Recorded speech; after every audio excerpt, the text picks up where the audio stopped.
Hey guys, welcome to part 5 of What If Naruto Became Tobirama's Legacy. If you enjoy the video then like, share and subscribe and also comment your thoughts as it inspires me to make more such videos, and remember to check out my playlist section for other interesting stories. So let's get started.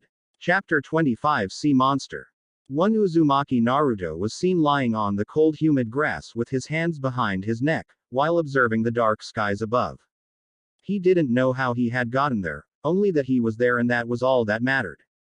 The weather was nice, if a bit chilly, as he could feel the calm breeze bathing his skin and swinging his golden locks. Everywhere he looked, he could see glow worms, lighting up the environment. He could feel this profound sense of peace as if nothing could harm him.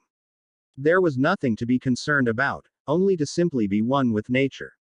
Therefore, taking in slow breaths and releasing it gently, Naruto truly wondered if this was heaven on earth. It's truly quite beautiful, isn't it, Naruto-kun? Opening his eyes with a smile, he turned to see Kurenia lying down next to him, sideways, facing him. Her right palm was holding her luscious ebony locks, as Naruto's ocean cerulean eyes focused on the red scarlet goblets that looked back at him. It sure is, Kurenia-chan. The woman presented a dear smile at the name as her free hand reached out to his cheeks, before lovingly caressing his face and then his hair. He closed his eyes and simply basked in the feel of her soft touch caressing his face. I trust that you're enjoying this, then. Naruto simply hummed as he once more opened his eyes and caressed her face as well, before his hands got lost inside her luscious hair. The movement only served to shift something in the jonin's visage as both Chunin and jonin got closer together, before Naruto positioned his arms around her neck and Kurenia did the same. When their mouths got within close proximity with one another, their eyes had also met with one another and Naruto was simply marveled at her beautiful scarlet eyes, slightly blinking at him. Then, the both of them simply closed their eyes as their lips and tongues met, while in a passionate embrace. Naruto could hear Kurenia's soft moan as he held her strongly with his arms, pulling her body up close. It was quite an indescribable feeling as the make-out section continued, unperturbed. The Uzumaki Chunin would gladly do this for all eternity, however. The scene, though, stopped, when the alarm clock in his room erupted to life. It was at that precise moment that the now 16 to 17-year-old Chunin Uzumaki Naruto suddenly opened his eyes in surprise as he eyed his ceiling and the sunlight about to say hello for the day. A couple of blinks to adjust his eyes to the sudden clarity, as he could only mutter one single word, after knowing fully the contents of his dream. Wow. With Anko . At the Hokage's office, Hiruzen Sarutobi had called Anko in about how her assignment was going, regarding the member of the unit called Sound 4 that Kakashi and Yugo managed to capture. The Scarecrow Jonin and an elite team of Anbu reached the position the enemies were in, waiting for Sasuke and then engaged.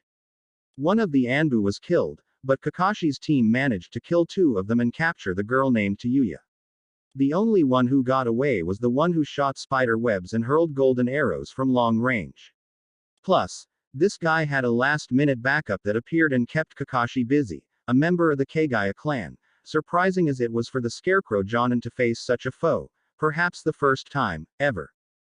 The captured enemy called Tayuya was then taken to Ibiki and Anko for questioning, about any sort of information about Orochimaru. So, Anko, tell me. Has she given any information so far? The snake Jonin though, negated and Hiruzen could see the disappointed look on her face. None so far, Hokage-sama. It appears that she has a high tolerance for pain. Hey, though it's quite funny to see her cursing dictionary. I have learned quite a few words, myself. Being Orochimaru's lackey, any poison Anko could concoct would be useless, so that left the good old-fashioned method of torture until she cracked and started to sing like a canary.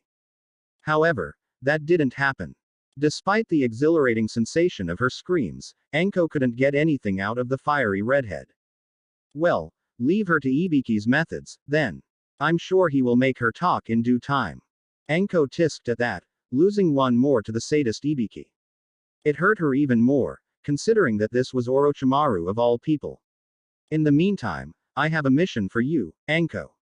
She blinked in surprise at that, in due wonder about being pulled out of an interrogation assignment, just to be placed in a mission outside the village. highly unorthodox, which only allowed her suspicious sense to tingle in response. A mission, sir, right now. Hiruzen sternly nodded, already picturing the Tokubetsu Jonin's future reaction. Though, considering it has been reported to us about a demon of the ocean causing disturbance, Anko responded to that just like he thought she would, with a big question mark above her head and an indignant snort at the reference. Indeed, literally a demon in the ocean, or at least so they say, it seems to be the cause of disturbances happening in the distant islands of sea country. The Hokage kept on speaking, but at the mere mention of the country, Anko's mind became adrift. It was like she wasn't in the room with the Hokage anymore and back to the past in her teen body, having to fight tooth and nails to overcome the dreadful pain of being perhaps the bastard Orochimaru's guinea pig in his first attempt to use the cursed seal that now rests just beneath her neck on her back. Anko, are you even listening? The Jonin gasped at the village leader's calm but firm voice added by his observant eyes, painfully familiar with what she is thinking about right now. Yes, sir. Sorry about that. Hiruzen sighed in concern about the whole thing. Going down memory lane, Hiruzen felt nothing but guilt over all of Orochimaru's treacherous actions. What he did to sweet little Anko was perhaps the most offensive of his actions. The girl now turned woman before him was a prodigy in every sense of the word back then, hence why the still Sanin Orochimaru had chosen her as his apprentice. To see her now being one of Konoha's finest, despite the huge adversity she has to fight every day of her life after what happened, brought nothing but pride to the elder Hokage, but also great misery to understand that Anko would be much better off being assigned to someone else, back then. No need to be sorry. Let us proceed. As you know, sea country is made of islands of different shapes and sizes scattered. Recently, in that area, their only means of transportation, ships, are being attacked and robbed of money and valuables. The victims of the ships are the ones who claim that the damage was done by the so-called demon of the ocean. Hiruzen allowed some time for the inevitable question to follow up, and considering Anko's status as a jonin and a highly experienced one in the field, those questions would be vital for the mission parameters to be revealed. I see. So the whole scope of the assignment is to take care of this so-called demon of the ocean. Hiruzen snorted at that. Not quite. The land of sea does not have a hidden village of its own, so they are prepared for contingencies like these attacks, through military cooperation with water country, their neighboring country. This partnership happens to be funded by sea country paying water country a retainer every month, however the ship that takes the funds transfer also has been attacked by the demon of ocean. I trust that you understand the severity of the situation, then, Anko. The jonin nodded in understanding. Indeed, sir, without the monthly payments, sea country will risk losing water country's protection to their shipments across the islands. So, it comes to the reason that they would want to protect the next shipment with the money. Hiruzen nodded and casually intermingled his hands' fingers. Quite right. Hence the importance of this C, possibly B-ranked mission, which is not only to rid sea country of this demon of the ocean, but also to protect the next ship that carries the monthly payment to water country. Anko accepted the parameters of the assignment, but there was something of importance that she needed to ask, and Hiruzen was already waiting for the subject to come up. Sir, you called me for this assignment for a specific reason. Hiruzen narrowed his eyebrows and Anko did the same as she concluded her questioning. Is he somehow involved with this demon of the ocean? Hiruzen could not offer another response than what he did then, by taking a long breath of air and releasing it all in a sigh of dismay. So far, there's no intel in this mission linking him, Anko. The entire picture brought considerable pain literally after the Hokage finished talking, as Anko's curse seal flared in pain, making her curse and narrow her teeth in pain. Hiruzen could only focus on the now, unfortunately, but at this point, he wished he had some way of stopping that pain from happening. Naruto did ease Sasuke's situation with his extra layer of sealing protection, but Anko's trigger was different from Sasuke's. To help Anko, they would need to rid her of the curse seal entirely, and not even Jiraiya had managed to understand the full intricacies of Orochimaru's creation, yet. Mere attempts to tamper with the seal in the past has placed Anko's life in full jeopardy, and Hiruzen cancelled the tests, after knowing it. Now, I have a team lined up to work. Hiruzen was about to pick up his charter with the info separated by his secretary, when Anko protested, before a knock could be heard with the team of available genin he had selected to assist her. With all due respect, Hokage-sama, but I want to choose the people I'm working with in this mission. Hiruzen hummed in thought at that, and Anko amended. Considering just what I may face out there, or whom I may face out there, I believe I have the right, sir. Anko then waited for the village leader to give her his consent about her freedom to choose the members of her team. Though, something told Hiruzen that he already knew just who Anko would decide to pick for this mission. Alright Anko, I shall allow you to pick the members of your team. Please, give me the names, then. Anko merely smirked at the question and replied on just whom she wanted for the mission. With Naruto . A few minutes later, Mitarashi Anko left the Hokage's office and immediately knocked on Naruto's door, practically dragging his ass away for him to buy her breakfast. So, here both were now, as Naruto had to release a long sigh in dismay at seeing the woman emptying her set of dango and even his own. Not to sound ungrateful for the invitation for breakfast here, but I kind of figured that I would at least get to have some, considering that I am paying for this. Anko was ignoring the sass, while her mouth was full with the sweet food delight. Ah, nothing better than sweet dango first thing in the morning. Anko then pointed all three of the straws through Naruto, who was resting his head with his hand, already used to this sort of thing. I would have agreed with you, if I at least was able to eat one. You do understand that I was just dragged to a mission, by you for that matter. The trench coat wearing jonin just smirked and calmly drank her tea. As if you needed the energy, my little fox. Naruto's eyebrow ticked at the mention and Naruto had to hear the growl from within his stomach at the mention. That's not the point and you know it. Anko merely shrugged it off and Naruto decided to change the subject. Okay. Can I at least ask why you decided to bring me along and why only me and not a full-fledged team?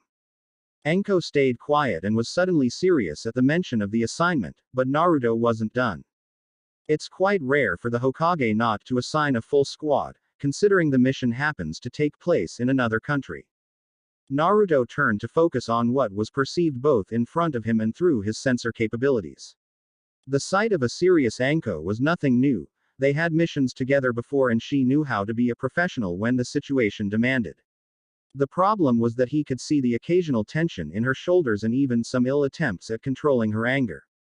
Plus, her chakra seems to be in complete disarray and much of it focused on a single point, near the back of her neck, which was quite familiar.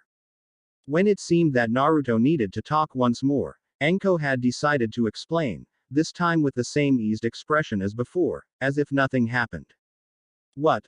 I thought you'd be happy to be on a mission with me and no one else. Naruto then saw the face that foretold him when she was about to easily turn the tables on him. Oh. Now I understand. Anko was caught sneering and Naruto looked at her in doubt. What are you talking about? Well, I do wonder if perhaps there was another jonin you wished to be leading this mission. Perhaps. A drop-dead gorgeous brunette with red penetrating eyes and ruby lips, So, you two could be alone, together. Naruto seemed assaulted by the mention and he couldn't help but blush momentarily, precisely because it so happened that he now remembered the nice dream about him and Kurenai sharing a kiss. Anko, for her part, had forgotten all about the mission mentioned and just held her stomach, laughing uncontrollably for a while, before placing a sly hand over her mouth and moderating her laughter. Oh, you do, don't you? My. Naruto-kun. I didn't realize you had a thing for older women. Do I need to be careful? Or could it be just a thing for Kurenai-chan? Hey, it's not that. Now, it would be the time for a perfect comeback, but he couldn't find the words that would sound convincing. Naruto had spent a fair amount of time hanging out with Kurenai and once more the dream came to mind. Anko, for her part, only chuckled at her little blonde friend for messing up with the words right now. Truth be told, Anko had noticed an interesting conversation she had with Kurenai when she mentioned the movie that Naruto made with Princess Koyuki and how interesting it was to see the raven-haired jonin's expression at the mention of her Prodigy student participating in a make-out scene with the princess. Anko was practically salivating as the novel was coming to a juicy part and she couldn't help but smile in mischief at the prospect of perhaps giving them both a push, so to speak. You know, if you ask nicely, I could teach you a few things. perhaps even give a crash course on a few interesting subjects. Naruto slightly shuddered at the suggestion and even the followed flicker of tongue like a snake preparing for the trap. Ah. No, thanks. There is no need for that. Jiraiya giving some of his books to read was bad enough as it was. Though, Anko wasn't deterred and kept on going. My oh my. How devious of you, Naruto-kun. Perhaps kissing wasn't the only thing that happened with the princess. Perhaps, she had later extended the invitation to her room and, Anko finished with a suggestive wink. Naruto responded by releasing a sigh in dismay. You're never going to stop, are you? Anko could only smirk, knowing the sign of him admitting defeat. Of course, not. What gave you that idea? The Tokubetsu Jonin only smiled with her eyes closed, as she finished commenting. You two are providing me the most fun I had in years, even more so than my two favorite activities, sex and torture, not necessarily in that order. That alone made Naruto shiver slightly. He has known her for quite some time now and still gets the chills. At this point, everyone he knew had already warned him about Anko's mannerisms. No mental breaks, whatsoever, Yugo-sensei said one time. Okay, funny, can we get started on the mission now? Ha, spoil sport, fine, go pay the bill and we shall go. I'll explain the mission parameters as we travel. With a grunt, Naruto got up from the table and Anko merely observed him complain, while getting inside the restaurant. Towards sea country . In no time, Anko and Naruto stood over a cliff observing the islands that formed sea country. During the trek there, Anko revealed to Naruto just about everything the Hokage told her. Seemed quite straightforward if not for the fact that Anko would space out sometime during the explanation, causing quite the disturbance in her chakra flow. Being somewhat friends with her for a few years and hearing bits and pieces from Yugo, Kurenai and other of his peers, Naruto understood some of her story, which was in a way similar to Sasuke's. The Sannin Orochimaru had also placed a curse seal on her, though unlike Sasuke, Naruto could never feel her chakra in disarray.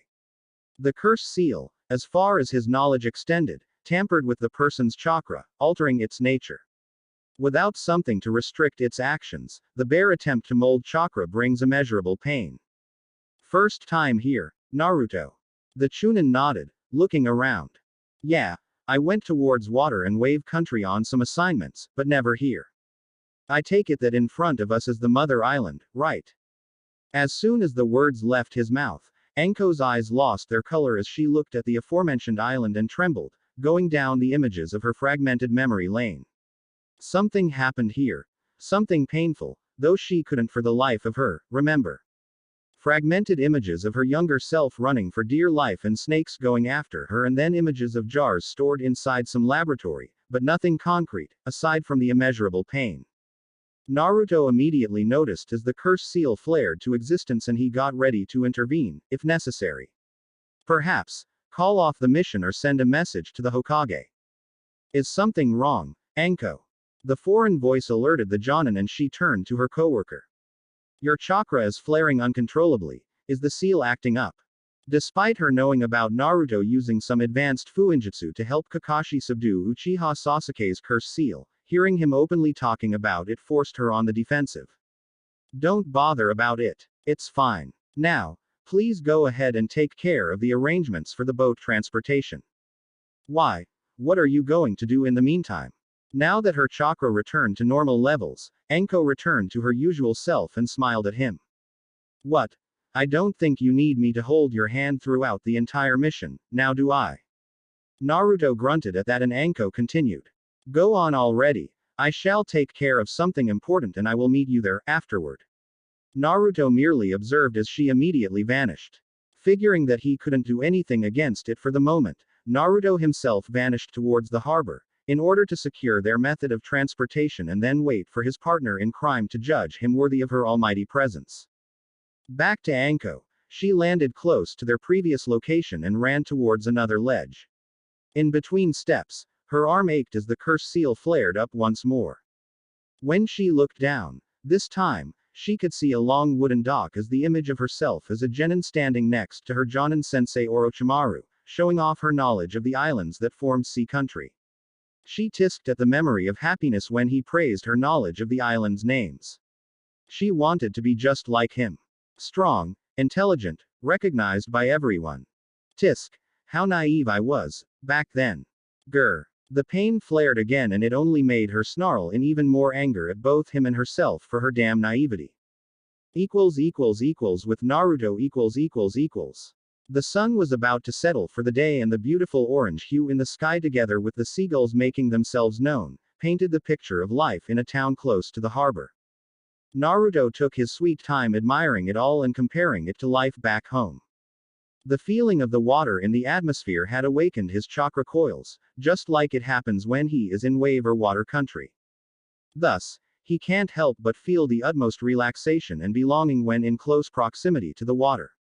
It also brought a sense of nostalgia as he remembered the feeling he had when he paid a visit to the cave where the Nadaime used to train him in. Taking a deep breath, Naruto's nostrils were assaulted by the salty air. A smile soon formed on his lips as he looked around, in order to look for his and Anko's transportation. However, while looking around, his eyes caught sight of a man wearing a cooking uniform and a girl his age, conversing. She had shoulder-length black hair, divided evenly in both sides, black dull eyes and was seen carrying a rather large backpack. Her body was mostly wrapped by bandages, which struck out as peculiar in his mind. Plus, Naruto could feel a rather large amount of chakra and surprisingly enough, an affinity for water ninjutsu that rivaled his own perhaps, even stronger. Looks alone wouldn't be enough to identify this girl as a kunoichi, but his sensor capabilities helped fill the missing gap. He was close enough to hear their conversation as the man gave the girl money, while holding a tray of good quality fish. Here you go. The girl took the money with her hands, looked at the amount given and then looked at the man accusingly. The cook took a step back in apology. Sorry, miss, but I can't give you anything more than this. The girl didn't say anything back, though, and simply bowed and kept on moving.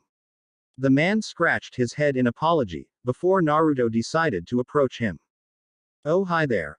I couldn't help but notice the price you paid for the high-quality fish, just now. The cook at first looked offended by the stranger simply approaching him and accusing him, before Naruto realized his mistake and amended. I'm sorry, I didn't mean to imply anything, I was just looking for transportation to the Mother Island when I came across your conversation with that girl. He looked at the black-haired girl's back and the man looked also, before sighing in dismay, knowingly. It's not that I am price-cutting, but because of this demon of the ocean uproar, customers are completely staying away from these parts. What I paid her is the market price, nowadays. Remembering about his assignment, Naruto figured it was time for some information gathering.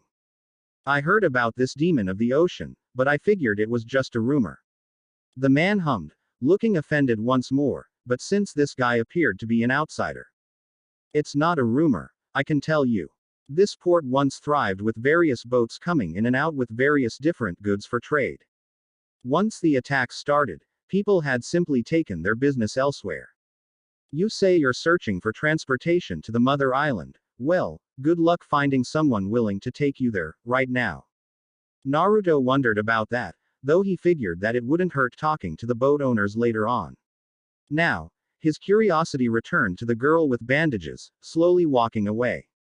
The reason for the dying curiosity was the glares sent by those she passed by, grown-ups pointing fingers, whispering comments about her, kids who were sitting on the sideways, not so subtly, pointing at her while chatting with their friends. It seemed closer to home than Naruto realized it. Say, about that girl, what can you tell me about her? She supplies your stall with food. Is it her occupation? The cook crossed his arms and nodded.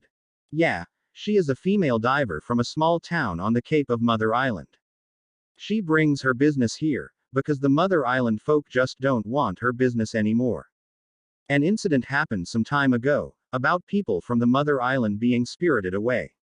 Rumors said that that girl was the only one who suddenly returned one day.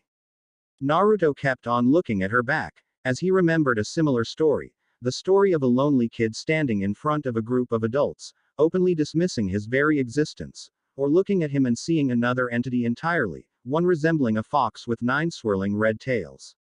She lives alone nowadays, you see, and with her appearance, And the bandages, you hear things, I too feel a little bit creeped out. Something about the man's description irked Naruto, but he had a mission to attend to. Oh, okay. Then, thanks for the info, then. Do take care, mister. The cook was slightly taken aback by the sudden dismissal and walked back to this stall. The Chunin, in the meantime, turned to every boat owner in the port region, but everyone gave him the same negative answer. Just about everyone dismissed his pledge to take him to the mother island today, only tomorrow morning. One man that seemed more open to explain things, at least informed him that in early evening and night time is when the so-called demon of the ocean attacks. I'm sorry about the insistence, sir, but I really need to be at the mother island tonight. Isn't there any other way? The kind old man eased his shoulders and crossed his arms. Well, I seriously wouldn't advise it, but while I can't take you there, it doesn't mean I can't lend you a little boat I have, though you would have to row it yourself. That's fine by me, thank you for the help. The kind old man had given him the direction to where the small boat was anchored and Naruto soon got to the location of the boat, just as Anko morphed behind him. Took you long enough, I was about to go without you. If the jonin seriously wanted to catch him by surprise, she had another thing coming, and by now, she knew that when it comes to Naruto, catching him by surprise was almost impossible. Oh, don't be like that, Grumpy, you are way too young to behave like an old man. Naruto snorted, while Anko immediately jumped at the boat. Congrats about securing transportation, Naruto.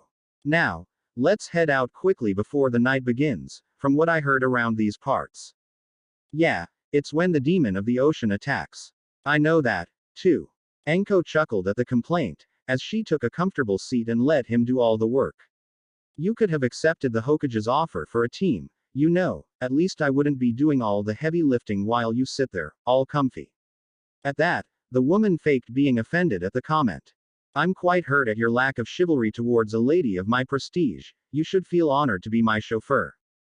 As Naruto used the driving stick of the boat to push them away, he figured that this back and forth between him and the snake jonin would always be in her favor. Know what? Forget I said anything. What? Ending so soon? I was just getting started here. Naruto, you can't allow the woman to get over you so easily, or else Kurenai won't respect you as a lover. Anko smirked as that once more got to his skin and Naruto was reminded once more of the dream he had of him and Kurenai. Would you stop with that, already, geez. Anko chuckled once more at the denial, while Naruto started rowing. Neither of the Konoha shinobi realized that they were being watched. In the middle of the way . Anko was just getting comfortable gazing at the dark skies above and the quiet waves, while as per the usual, the blonde Chunin did all the work, rowing the boat. So, I take it you're not going to share with me what you've been doing while I managed to get our transportation. I have already told you. Information gathering, just like you, it seems. Anything interesting to share? Naruto considered anything related to the mission Anko was already familiar with, so he turned to explain about the girl he saw at the harbor that granted his interest. Oh, moving on already. But then again, you youngsters have such a short attention span. Anko opened her arms and commented in derision, earning a tick of Naruto's eyebrow in response. Not going to comment on that. No. What brought about my interest was that despite the local vendor saying that she was a local diver that sells fish for him, her body was filled with bandages and I could sense a large chakra capacity and high affinity for the water element ninjutsu, perhaps even stronger than my own. Anko knew when it was time to joke around and when the mission turned serious. And what her coworker shared, while it wasn't related to the mission, for now, it very well could be. A random person showing up out of nowhere, with sudden knowledge of chakra and worst of all, with a strong water affinity. This needed to be verified, as soon as possible. Anything else worth mentioning about this girl of yours? Naruto nodded, remembering about the explanation the vendor gave. Yeah, apparently, there was an incident a long time ago in this place where people started disappearing, but the vendor didn't know why, only that this girl was the only one from her island to suddenly appear. Do you happen to know about this? Anko. Once more, the flashes started to appear in her mind, about her time here with her sensei. When they got inside some dark and ominous laboratory, Anko stood in front of a big water tank and inside was a strange creature. At the time, Anko got scared and wondered about the legality of it all. How Konoha could have sanctioned such a study, according to her sensei. When her name got called over and over again by Naruto, she had awakened. Anko, you spaced out on me, once more. What's wrong? The woman shook her head to rid her mind of the dark memories to focus on his question. I didn't hear about this right now, but rather from a long time ago, Naruto. Anko was now looking deep down towards the dark ocean's reflection and Naruto merely observed. A spiriting away that occurred 10 years ago in the land of sea, but it wasn't the work of a demon. At the time, my sensei Orochimaru kidnapped humans to use as test subjects for his research at the time. Naruto's mouth hung open at the name, but Anko just decided to go through with the explanation, since this girl that Naruto saw, it was perhaps too familiar to dismiss it. The bastard always did his research on Kenjutsu, though it took the Sandaime Hokage a few years to catch up to it and shut him down. Orochimaru escaped Konoha soon after and proceeded with his experiments, unimpeded. I see, so you believe that he is somehow involved in this demon of the ocean. Anko nodded, while crossing her arms. Your girl at the harbor sounds a bit too much to be called as a mere coincidence. My gut tells me that we shall meet her real soon as we proceed. Any word Naruto was about to say went to the back of his mind. Anko, someone is approaching. The jonin got up from her sitting position and looked around. A few seconds later, Naruto realized that the rowing board got stuck in something and he couldn't control the boat anymore. Up ahead, a sudden whirlpool started forming and Anko turned to Naruto to see him fighting with the rowing board. Naruto, leave the boat for now. Let's see who we're up against. Naruto and Anko then jumped on top of the water, as they observed the boat getting dragged by the whirlpool. Anko merely looked at her coworker from the corner of her eye and Naruto nodded, earning a smile from Anko, before she ran towards the position of her opponent. Soon enough, an arm stretched from beneath the water and ensnared her body. Anko only smirked, appreciating the line conduit for a personal favorite technique of hers. Kaden Ryuka no Jutsu, Fire Release. Dragon Fire Technique. The arm served as a conduit for the line of fire that Anko released from her mouth, until it blasted on the water surface, forming a column of fire. She, then, landed on top of the water, while observing her opponent, only to see a body of water forming and then dissipating, indicating a water buncheon. The same arm came from her back to ensnare her once more, but before the foe was able to do so, Naruto had arrived and unleashed his sword to slash the man's arm off, forcing him to retreat his previous strategy and go below water once more. Standing back to back, Naruto and Anko stood in position, before a hand appeared to grab Naruto's foot and drag him below water. Of course, the hand was just too slow and Anko used one of her hidden snake hands to bite the man and inject a kick-ass poison on him. Anko, it appears they are all below water, allow me. The snake jonin licked her lips in anticipation as she loved when the kid got serious. Go for it. Naruto went through a large series of hand seals and extended his chakra throughout the immensity that was the ocean beneath them.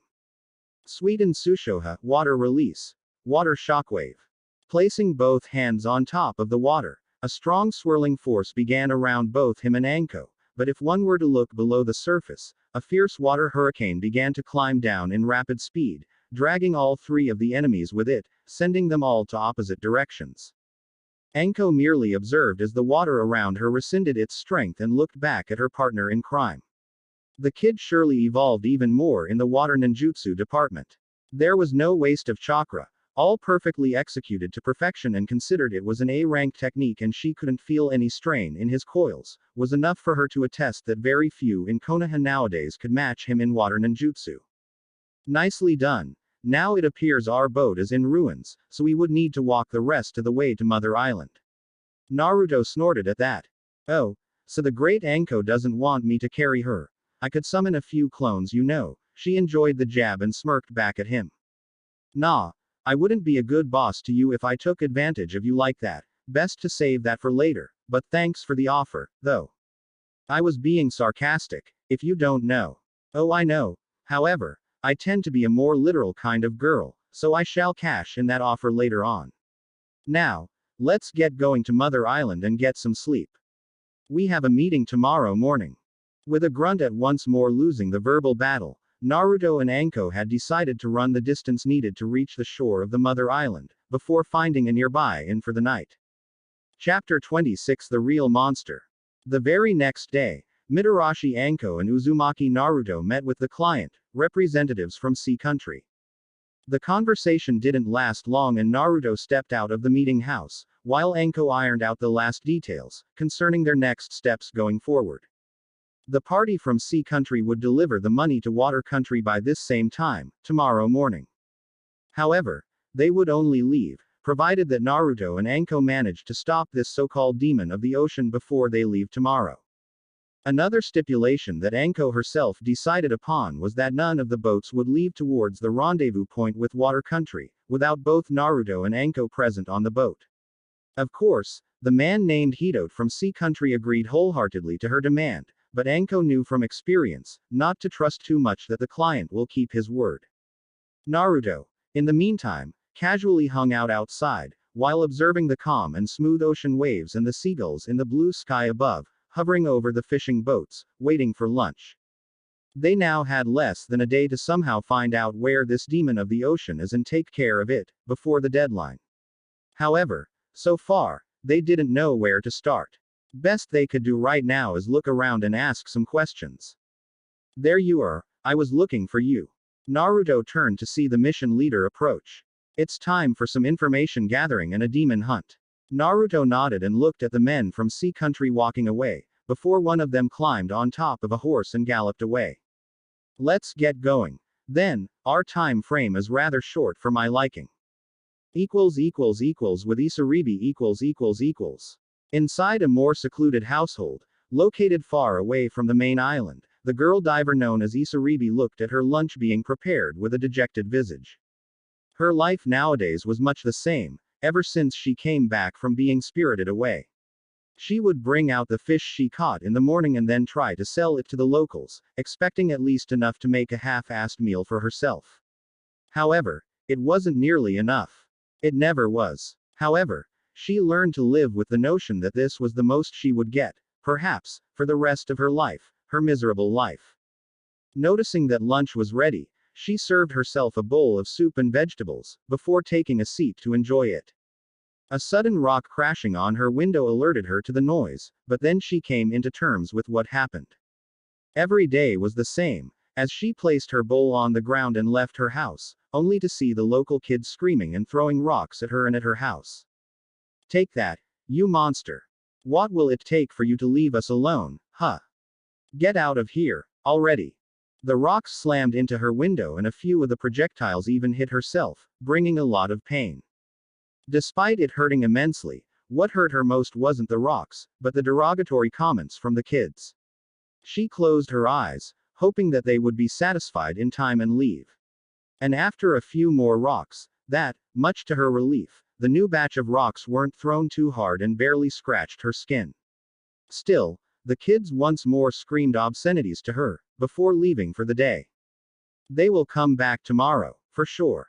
It's their favorite pastime, she reasoned. Getting up from the ground and nursing the wounds caused by the rocks, Isaribi then walked back to her trashed house to finish her lunch, when her ears caught the thundering noise of a horse galloping. Her trained eyes caught sight of the item strapped on the man's waist and realized that she had places to be right now. She vowed to at least have her lunch, before leaving towards where she was expected. With Naruto and Anko . The two shinobi from Konoha went about the port towns, banging door by door, hoping to extract some information about the so-called demon of the ocean. Most gave just what they had already known, but they had found a nice woman and her elder mother, who managed to supply some new information, concerning the history of this place. A legend among fishermen on Demon Island.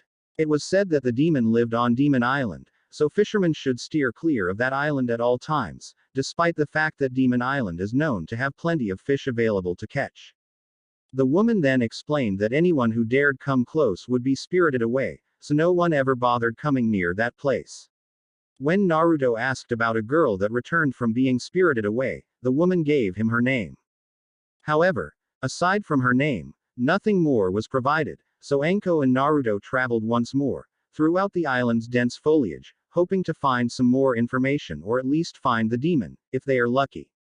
However, the sun was about to set and so far, they couldn't find anything, nor the location of this mysterious Isaribi, who was the only one that came back from being spirited away.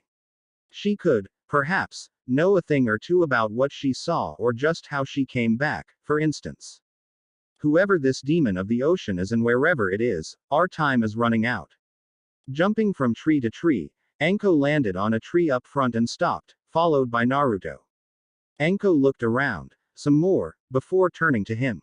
You said that this girl had a considerable chakra capacity, so you should be able to find her with your censoring skills. Naruto breathed a little bit and crouched down to touch the tree they were standing on, while closing his eyes. Spreading my censoring through this entire island is quite taxing, but at least if she is the only one with high-level chakra, I can pinpoint her location easily. Anko, then, witnessed as her crime partner hummed with his throat, while moving the 2 fingers he placed on the tree log they were on top of. A minute or so later, Naruto opened his eyes and stood up, looking forward. There is indeed someone up ahead, a few miles from our position. Though, it could be one of those jerks who attacked us yesterday. Anko smiled at that. Let's check it out, anyway. We don't have much time. Naruto nodded, before they charged once more, before looking down to see a rather secluded-looking beach and someone walking on the sands. At least we got lucky. There she is. Anko took a closer look and then turned to her subordinate. Let's follow her from a distance. Cover us in a cloaking genjutsu, so we are not seen. Naruto obeyed the order and went through a few hand seals, before activating the technique. Through silent steps, the 2 shinobi crossed the small cave that led to the other side, before they took cover behind 2 human-sized stones. Isaribi soon stepped into the ocean waters and stopped once the water reached her ankles. She looked around, wondering if she had been followed. Naruto and Anko looked at one another and then at the person in question. The girl then looked towards the horizon, permitting herself some to gaze at the beautiful scenery of the sun setting on the horizon. Naruto perched at the sudden spike in chakra, as the girl's bandages all over her body ripped to shreds, making both shinobi gasp at the imagery that appeared. Whereas once appeared a timid and petite girl, now stood a sea creature with green scales and fins. It rather made sense to Naruto and Anko. However, Anko soon got another of her flashback memories, of herself as a teenager seeing the creature similar to this one inside a water tank with her sensei Orochimaru behind her and another man next to him. The pain on her shoulder surged once more and Naruto looked on in alarm at her, while the girl Isaribi left underwater to go somewhere else. Trapped between looking at their target and at Anko, Naruto had quickly summoned a Kage Bunshin to follow Isaribi, just as Anko grabbed her shoulder in pain. That girl. Is she? Grr. Not again. Anko. Hold on. Before Naruto could finish his sentence, however, the snake jonin had passed out from the pain. Damn it. Not again.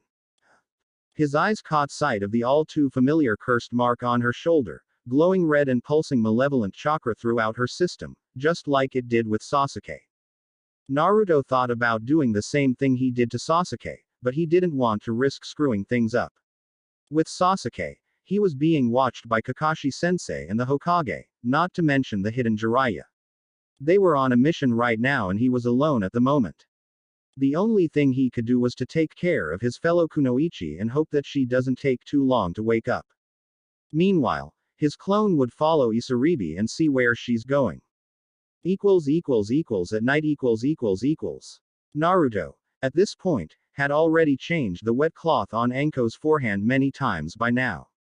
Despite not knowing much about first aid treatment, his censoring skills allowed him to understand more or less of what was going on with her. At first, the cursed seal's malevolent energy was attempting to corrupt her own chakra source, which was probably the cause of her pain. Then, the dangerous chakra rescinded and her forehead stopped burning. Now, despite being unconscious, at least, her chakra seemed in a constant and normal flow, indicating that she could wake up any moment now. In the meantime, going through the mission at hand, Naruto wondered what was going on with Isaribi. Since nothing happened with his clone, he presumed that it was still following her. Still, Anko needed to wake up soon or else they would miss the deadline provided by the client. Ah. Naruto. He looked back to see Anko awakening and removing the cloth from her forehead. Are you okay? Is the cursed seal active?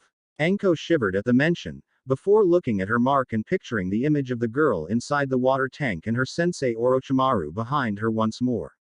Naruto, for his part, sensed that he may have crossed some sort of line and apologized. Sorry, it's just that I saw the same mark on Sasuke's neck and saw what it did to him, before Kakashi-sensei and I sealed it, somewhat. You don't need to worry about it, Anko said, trying to at least ease the tension about the subject. We need to find that girl. Naruto caught on to the dismissal, but didn't press on, focusing on the mission instead. Right, okay, before you passed out, I sent a clone to follow her. So far, he's still due to dispel himself to give me her location. Anko smirked at that, giving a silent thumbs up for the future fellow jonin by her side. No need to wait for your clone. Like the legend says, the demon lives in the deserted island, Demon Island. There is where we shall find her and possibly the man behind this mess. Naruto saw Anko's hand squeezed shut and trembling, before she took some breathing to calm herself or else the cursed seal would pulse once more.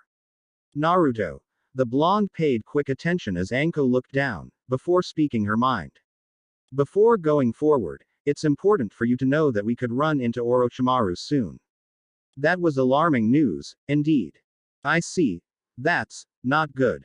Anko admitted to Naruto being more mature and experienced than his actual age, but anyone would behave just like he did at the moment at the possibility of encountering an S-ranked missing nin in this mission. Indeed. We won't have time to call in backup, so let's proceed.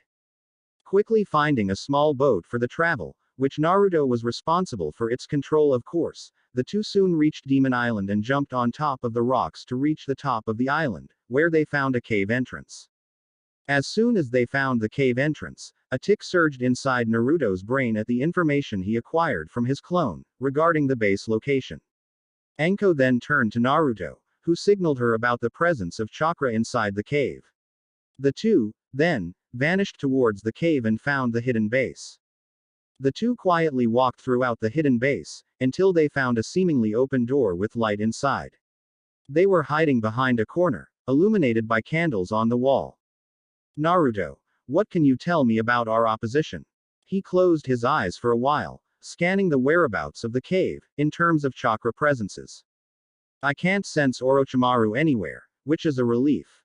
Anko was surprised by that. First because Naruto knew about the snake Sanin's presence, but then again, she forgot that Naruto was close by when the Sandame and the bastard fought, so it made sense. Another reason she was surprised was that her former sensei wouldn't have wasted the opportunity to mess with her some more.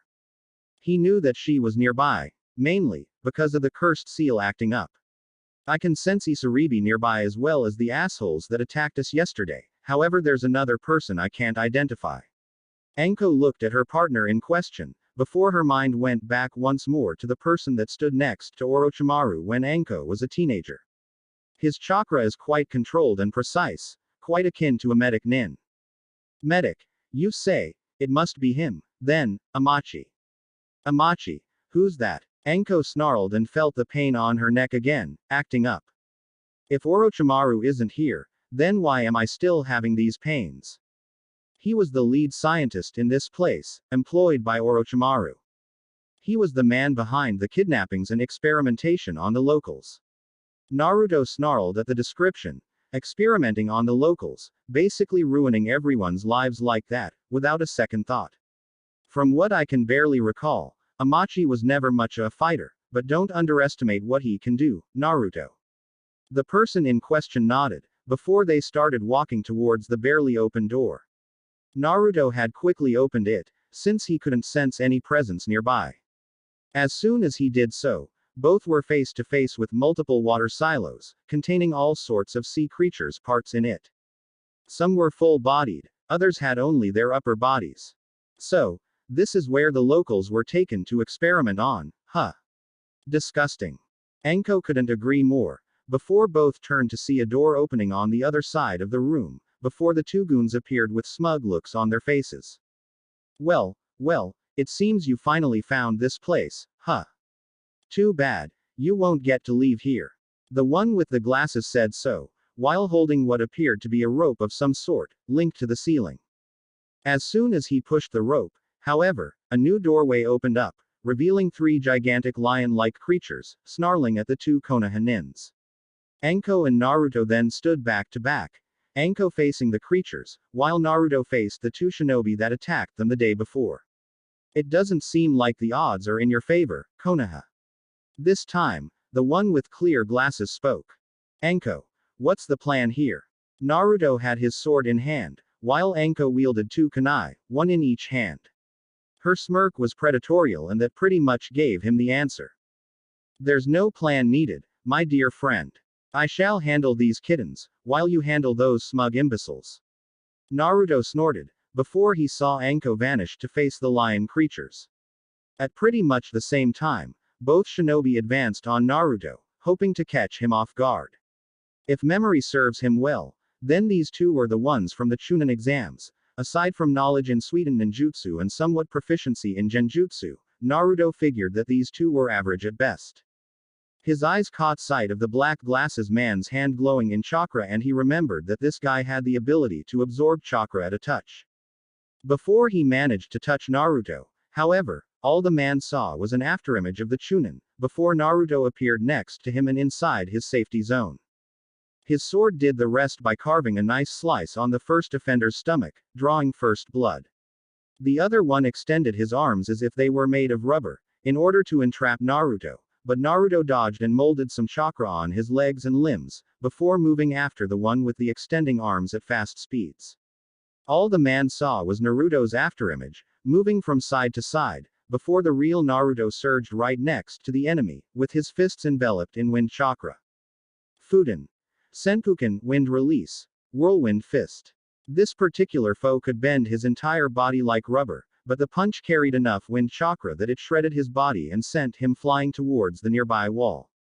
The man with black glasses tried catching Naruto from behind, hoping to suck his chakra off and heal the wound, but Naruto moved in advance, creating some distance and hurling a rain of projectiles on him, which was dodged completely. The man then slammed his hands on the ground, emitting a strong chakra pulse that stopped Naruto on his tracks, not enabling movement from the blonde Chunin. Naruto snarled at his body feeling quite heavy, while his eyes followed the enemy's movements. With a single ram seal, Naruto gathered enough water chakra inside his body and ejected all at once, forcing his body away from the chakra shield, surprising the enemy who was about to catch him from behind. In midair, Naruto, then, went through hand seals for a new technique he learned at the beginning of his training with the Nadaime. Suidana, water release. Water severing wave technique. From his mouth, Naruto spewed a strong and thin jet of water, capable of cleanly slicing the man's arms off, from a medium distance. The enemy screamed in pain and took his attention away from Naruto, which cost him dearly when Naruto's sword pierced the man's chest and it got out from the back.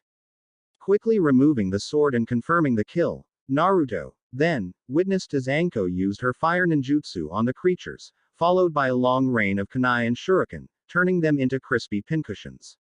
He, then, saw her viciously lick the cutting side of the kunai that dripped off the lion's blood and shivered a little bit. Leave it to Anko to behave like that. Naruto didn't waste much time and landed the kill on the other unconscious guy, before sealing their bodies inside a scroll. When he next looked at Anko's fight, the test tubes were all but destroyed and the lion creatures lay dead on the ground, while the woman perpetrator walked closely to him. Nicely done. Now let's go. The two, then, followed the door that the goons opened up and ran through the corridor that would possibly lead them to either Amachi or Isaribi. Anko, though, stopped soon as the cursed seal flared active once more and Naruto tried helping her stand. Don't worry about this now, Naruto. Some hesitation was evident on his face at her continuing this, but nodded. At the hidden base's main room . When both opened the door to the main room, Anko was the first one to get inside and saw the shadow of a man sitting on a chair and another shadow, standing next to him. The image alone brought too many resemblances to Orochimaru, but Naruto assured her that he wasn't there anymore, which means that this person must be Amachi, instead. He, then, stood up from his chair and walked, before his imagery became known. A middle-aged man with gray hair tied in a ponytail and wearing scientist clothing. Welcome, or should I say, haven't seen you in a while, little Anko, and it seems you brought a friend with you, how quaint. Anko snarled at the man's presence and grotesque-looking eyes of his.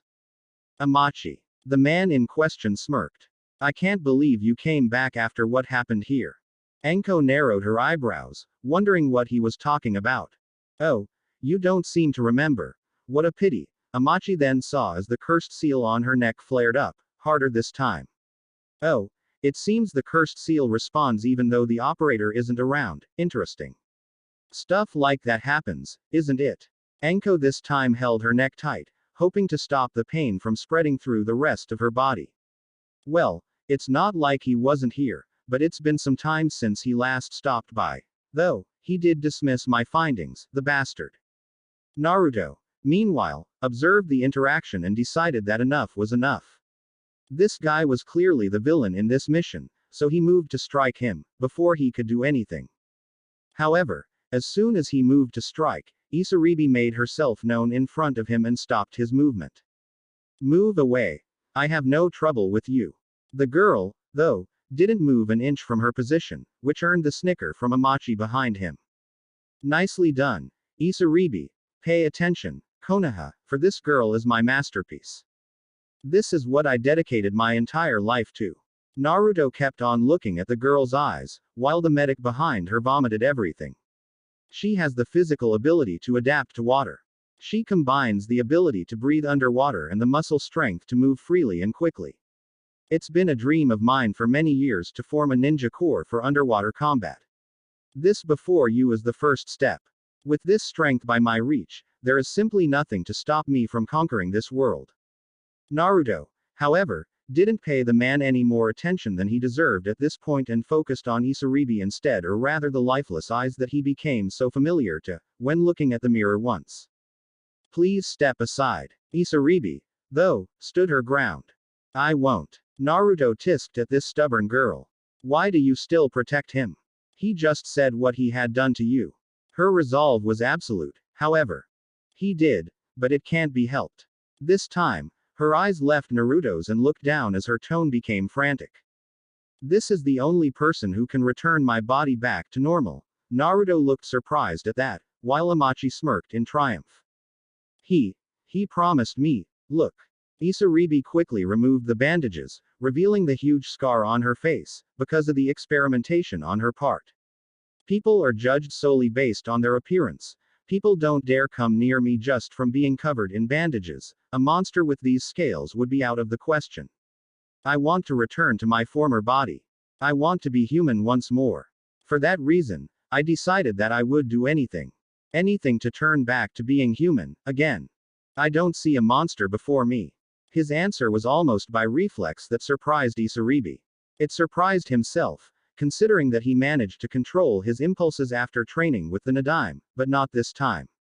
And I speak from experience. You lie. What do you know? Huh. You don't know what's like to have those eyes look at you in fear, in hatred, blaming you and calling you names. You don't know. Naruto felt for this girl, he truly did. I do know, for as I felt the same thing, growing up, Isaribi. The girl looked surprised as she then saw his own lifeless eyes, just like hers. Kindred souls recognizing one another. Everyone looked at me in contempt. For something I never did. Fear, indifference, hatred, I have felt that and much more, directed at me, just like you had. You lie. Stop talking. My head hurts. Naruto looked down that he just couldn't reach out. Well, as touching as this scene is right now, I'm afraid we have places to be. See you. Neither Anko nor Naruto managed to stop the real monster in the room, Amachi, from molding chakra, before the exploding bombs all over the base exploded at the same time. Naruto noticed that Anko was still holding her neck and couldn't protect herself from the rocks and debris that threatened to pound her into the ground. Using extreme agility, Naruto then shunshined in front of her and formed a protective water wall around them. Amachi only smirked at the scene, before ushering Isaribi to follow, to which the quiet girl obeyed, but not before looking at Naruto's direction for a while. When the water from Naruto's technique receded, he saw that the base was falling apart and quickly grabbed Anko to take her out of there, before everything collapsed on their heads. Outside Demon Island . When both managed to leave the base in safety, the sun was already up, which meant that their time frame was over. Naruto, we need to return fast. Amachi must be after the money needed to fund his research. He nodded and carried her towards the boat they used to come to Demon Island. But, you said that they wouldn't leave without us returning to accompany the boat. Anko snarled at the notion. They may be samurai warriors, but all of them are easily fooled by shinobi trickery. For all we know, Amachi can fool them quite easily. Hurry up. Naruto didn't need to be told twice and they quickly took off. Now, I would kill for you to show a nice little trick for us to go faster, Naruto. He had to ponder out loud at that, while the sails did half the work for them. None of the water or wind techniques he knew would help at this point. The only technique that came to mind at this point could help, but then he would need to do it over and over again, stressing his coils to the limit. Releasing a deep sigh at the inevitability, he walked to the end of the boat and Anko only watched. Ah, can you keep the sail steady, Anko? The snake jonin took a couple of seconds to respond, with a curt nod, before she saw the chunin kneel behind the back of the boat and show the palm of his right hand. Then, much to her surprise and glee, she saw raw blue chakra swirl on the palm of his hand, before the all-too-famous technique created by the Yondaime Hokage formed right before her eyes. Rasengan. As soon as the technique touched the water, their boat, which was traveling at a sedate pace, exploded onwards and Anko had to hold on to the sail and was balancing herself on the boat at the same time. Still, she couldn't help but show an amused smirk at the scenery of her partner's never-ending bag of tricks showing before her. Nicely done. This shall shorten the distance. Keep going, Naruto. A sweat drop formed on his forehead as he complained, while focusing on the rather taxing technique. Do you see anything yet? Not that I mind using my chakra as a boat engine. Anko laughed as she did the rest of the job, controlling the boat and the sail. Oh, quit it. With that fake excuse, you have a ginormous chakra capacity, own up to it. People would kill for that. Anko then observed the line of boats from sea country up ahead and thankfully they were still sailing. One or two more of those and we can arrive and stop Amachi and the girl from attacking. Like Anko guessed, 2 Rasengan later and they managed to reach the main boat where Hidote and his crew were in. Anko and Naruto, then, climbed on top of the ship, surprising the leader of the money mission. Anko-san, what are you doing here? The snake jonin, though, was searching for something amiss, when she saw one of the samurai looking at her, seemingly knowing her. Hidote, I thought we had agreed that you would wait until we arrived to depart. Hidote, for his part, turned to his partner and responded. Oh, I was, but we received a message from you, saying that you had dealt with the demon of the ocean. Anko hummed at that, as Naruto approached next to her. Naruto, for his part, sensed the approach from Isaribi coming from below water and jumped down to the water. Anko, meanwhile, hurled a load of kunai straight at the disguised member of Hidote's crew, forcing him to reveal his disguise.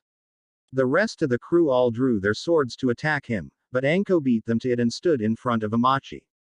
So we meet again, weirdo. The scientist cursed the woman in front of him. Amachi then engaged in a heated battle of kunai versus scalpel. Naruto x Isaribi . Isaribi, in monster mode, was heading towards the main boat sail, when she saw from the corner of her eye, someone heading straight towards her moving faster. The strange person instantly grabbed her and manipulated the water chakra around him to propulse him and her away from the boats. Isaribi could only know what happened to her, when she was thrown out of the water and landed roughly on a small chunk of land in the middle of the ocean. She then saw Naruto emerge from the water and land in front of her, looking down at her with those same eyes she saw back at the base. She snarled at him, once more, seeing as he was standing in her way to become human once more. Stand down, Isaribi. I don't want to hurt you. She snarled at him once more and got up to beat Naruto. However, in terms of overall shinobi mode, she didn't have much going on in the taijutsu department. She tried punching him with her monstrous strength, but Naruto evaded it, grabbed her arm and threw her forcefully on the ground. You may be a threat underwater, but not so much on land. Please stop trying to resist. Isaribi snarled once more and opened her mouth to spit a strong jet of water at Naruto, who, for his part, extended his control over the water nature and made the amount of water swirl around him, before sending it back towards her, without much of the force, merely to show how powerless she was against him. Why can't you just leave me be, huh? I just want to be human again and you're ruining it. Is it so hard to believe that I am the same as you are? Still, the girl wasn't buying it. She dismissed his words back at the base and was in denial even now. So words wouldn't do him any good at this point. Isaribi then started choking for air once Naruto decided to talk with images instead of words. The red energy of the fox started seeping from his body and many different facial features changed. His whiskers became more pronounced, his canine teeth elongated, and instead of his deep blue cerulean eyes, now scarlet red eyes looked at her. She truly became frightened at the amount of energy, a dark and oppressing energy that literally made her want to crawl up somewhere. She even closed her eyes and started trembling. See now what I mean when I say I'm just like you, Isaribi. She opened her eyes in surprise at the voice and looked straight into his. When I was born, the Biju Kyuubi no Kitsune that attacked Konoha was sealed into me, making me into what we call a Jinchuriki, a demon jailer. Naruto, then, released the energy of the fox, making her breathe a bit easier. That's what I was saying from experience back then in the base. You are not a monster based on your looks alone, Isaribi. What defines a monster is the actions taken, not appearance. The girl looked down this time, in shame, at the words. Huh, you're indeed useless. Amachi's voice made both turn and Naruto looked towards the boat to see if something happened to Anko. Somehow, this bastard gave her the slip, but he could feel her chakra. How long will you take to handle this twerp? Amachi-sama. I'm sorry. Naruto stood in front of her, protectively, while removing his sword from its holster. It seems I have to do the heavy lifting around here. Amachi looked smug at Naruto, who merely observed him. Huh, you plan to face me on your own, kid? Well, unlike Isaribi here, I am quite different. Take a look. Naruto and Isaribi gasped in surprise when Amachi turned himself into a similar appearance of a sea monster. Isaribi, get out of my way. You're an almost dead guinea pig that only served my purposes for dissection later on. Amachi then spit the same water jet straight at the hurt Isaribi, who couldn't dodge in time and received it all. However, his words did reach her and those words hurt her more than anything. It was only out of pity that I kept you alive this long. Now, it's your turn, kid, let's see how you handle me. The same water jet was now focused on him, only this time, Naruto chose to dodge instead of manipulating the water to his favor. It was stronger this time than Isaribi's. Still, using agility and Yugo Sensei's evasive maneuvers, Naruto managed to shorten the distance and strike with his sword, but Amachi only laughed and jumped on top of the water, his element of choice, forcing Naruto to follow him as well. Amachi, while running on top of water, saw the kid following him and smirked. So, you're either too brave or too stupid. Amachi then used another of his water techniques to strike Naruto from a distance, but Naruto evaded by skidding on top of the water. I happen to enjoy fighting on this terrain, Amachi, so let's go. Naruto went through hand seals and Amachi prepared himself. Sweden. Suiryuden no Jutsu, water release. Water dragon technique. Amachi saw the giant water dragon forming and released a powerful water jet straight at the dragon, meeting it straight on. Though the attack more or less annulled each other, Naruto appeared by Amachi's side and slammed his sword on Amachi's stomach. The sword met with resistance, though it managed to draw a little bit of blood. Amachi opened his mouth once more and spit a rain of water bubbles at him. Each one of those exploded on the water upon contact and Naruto used his agility to evade them. Still, this guy was strong and his body was altered to block sword strikes. So, what are you going to do next, kid? Naruto then released a rain of shuriken, before joining hands in a prey-like fashion. Fuden. Repusho, wind release. Gale palm. The shuriken hurled at Amachi with even more force and Amachi had to use his arms to block it. Still, his body was more durable, but it didn't mean that he could receive damage like this. Naruto took the opportunity and skidded on top of the water while surging wind chakra through his sword for one more attempt. This time, he managed to draw even more blood. Keeping the attack constant, Amachi was feeling a lot of pain from the wind sword strikes. In one of those moves, though, he managed to stop Naruto's assault and landed a strong punch on his jawline. Naruto skidded back and removed the blood from his mouth at the strike. That really hurt like hell. Still, Naruto pushed forward, however before he could do something about it, both him and Amachi were surprised by Anko's sudden move behind him. "Don't forget about me, asshole," Anko screamed, while moving through hand seals. Kaden. Dai Enden Fire Release. Grand Fireball Technique. Amachi saw the huge ball of fire coming his way and smirked in condensation. Huh, how stupid, using a fire technique right in the middle of the ocean. Amachi was about to open his mouth and spit a powerful jet of water, when Naruto decided to aid his partner, going through hand seals of his own. Fuden. Daitapa Wind Release. Great Breakthrough. Naruto's wind technique further enhanced Anko's, engulfing Amachi completely in a huge inferno on top of the water. The man's transformation protected him from being killed, but without chakra, he was rendered useless and easily captured by Anko's snake rope. Naruto then approached the jonin, before both signaled for Hito to continue on his journey and complete his assignment. Anko carried the unconscious Amachi towards their boat, while Naruto went to the downed Isaribi.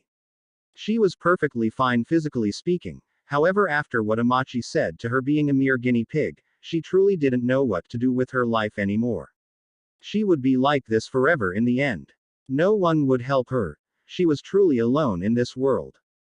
"Are you okay?" Isaribi looked up in surprise to see the Konoha blonde shinobi extending out a hand for her. "It occurred to me that I know your name, but I didn't give you mine. Uzumaki Naruto. Pleased to meet you."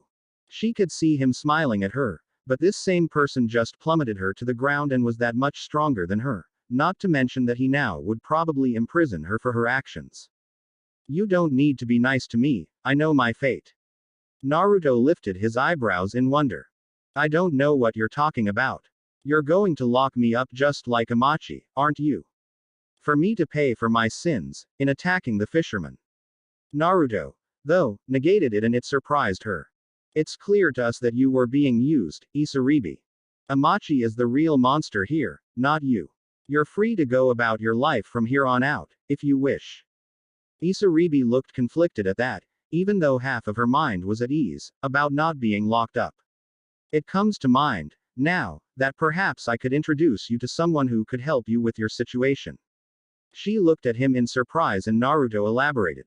"In Konoha, we have the elemental nation's top medic. She may be quite cranky and not all that open to helping others, but there is no one else better qualified to help you."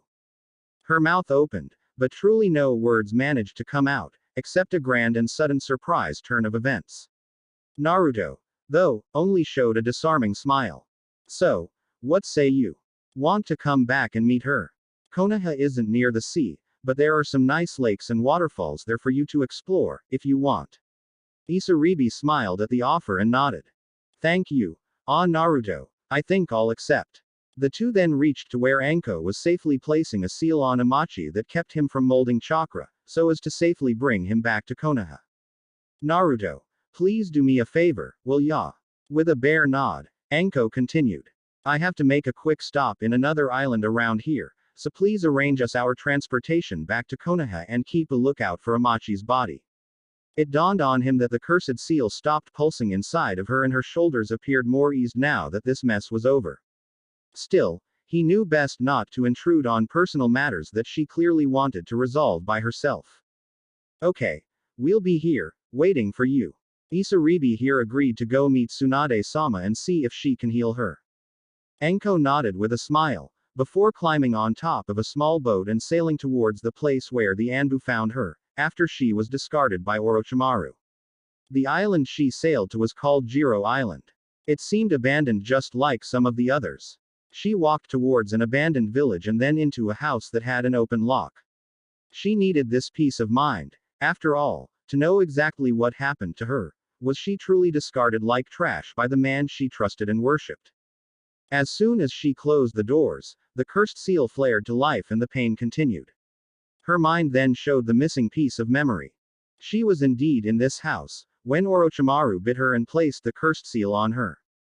After placing the cursed seal, Orochimaru and Amachi left her to her own devices and she was in deep pain, while thrashing around. She suffered immeasurable pain for Kami knows how long. When it was finished, her eyes turned catatonic as she looked at the ceiling, without much inner strength left, but she didn't die. The water in her face was due to the tears that started falling freely, not only from the pain, but because of what the man she idolized did to her. She felt betrayed, discarded, abandoned. The adult Anko snarled, believing that indeed the bastard had abandoned her. When the door then opened and they returned, Amachi turned to Orochimaru and said that she was alive. The snake couldn't even praise her will to live, not even after what he did to her. He even discarded Amachi's research and moved to leave this place and never to return. Before leaving, though, Anko with the last strength, grabbed his ankle and screamed with all her might. Why? How could you do this? I respected you. I worshipped you.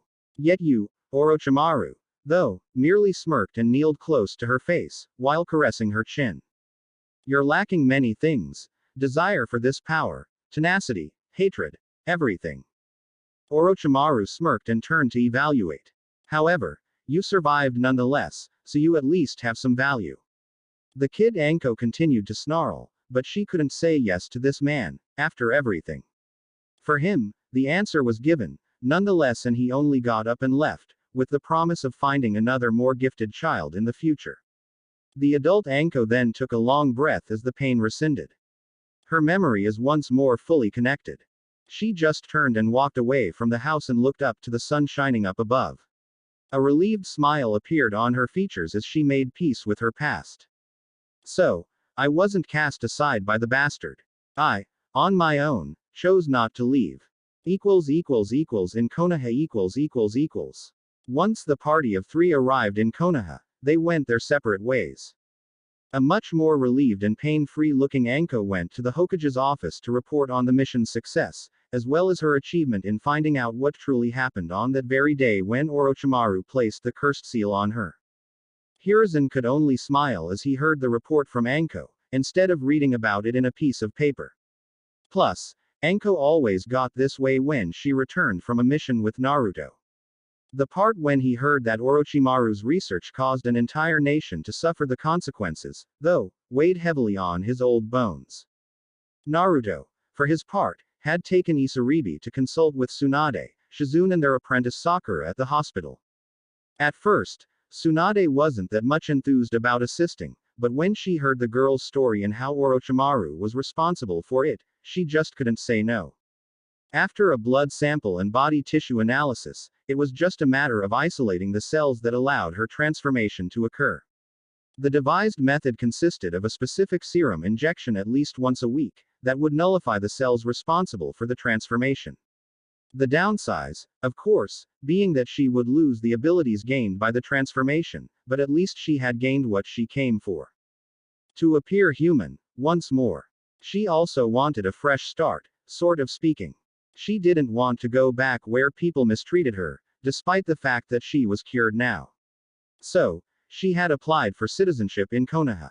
Naruto, then, introduced her to Hinata and Yakumo.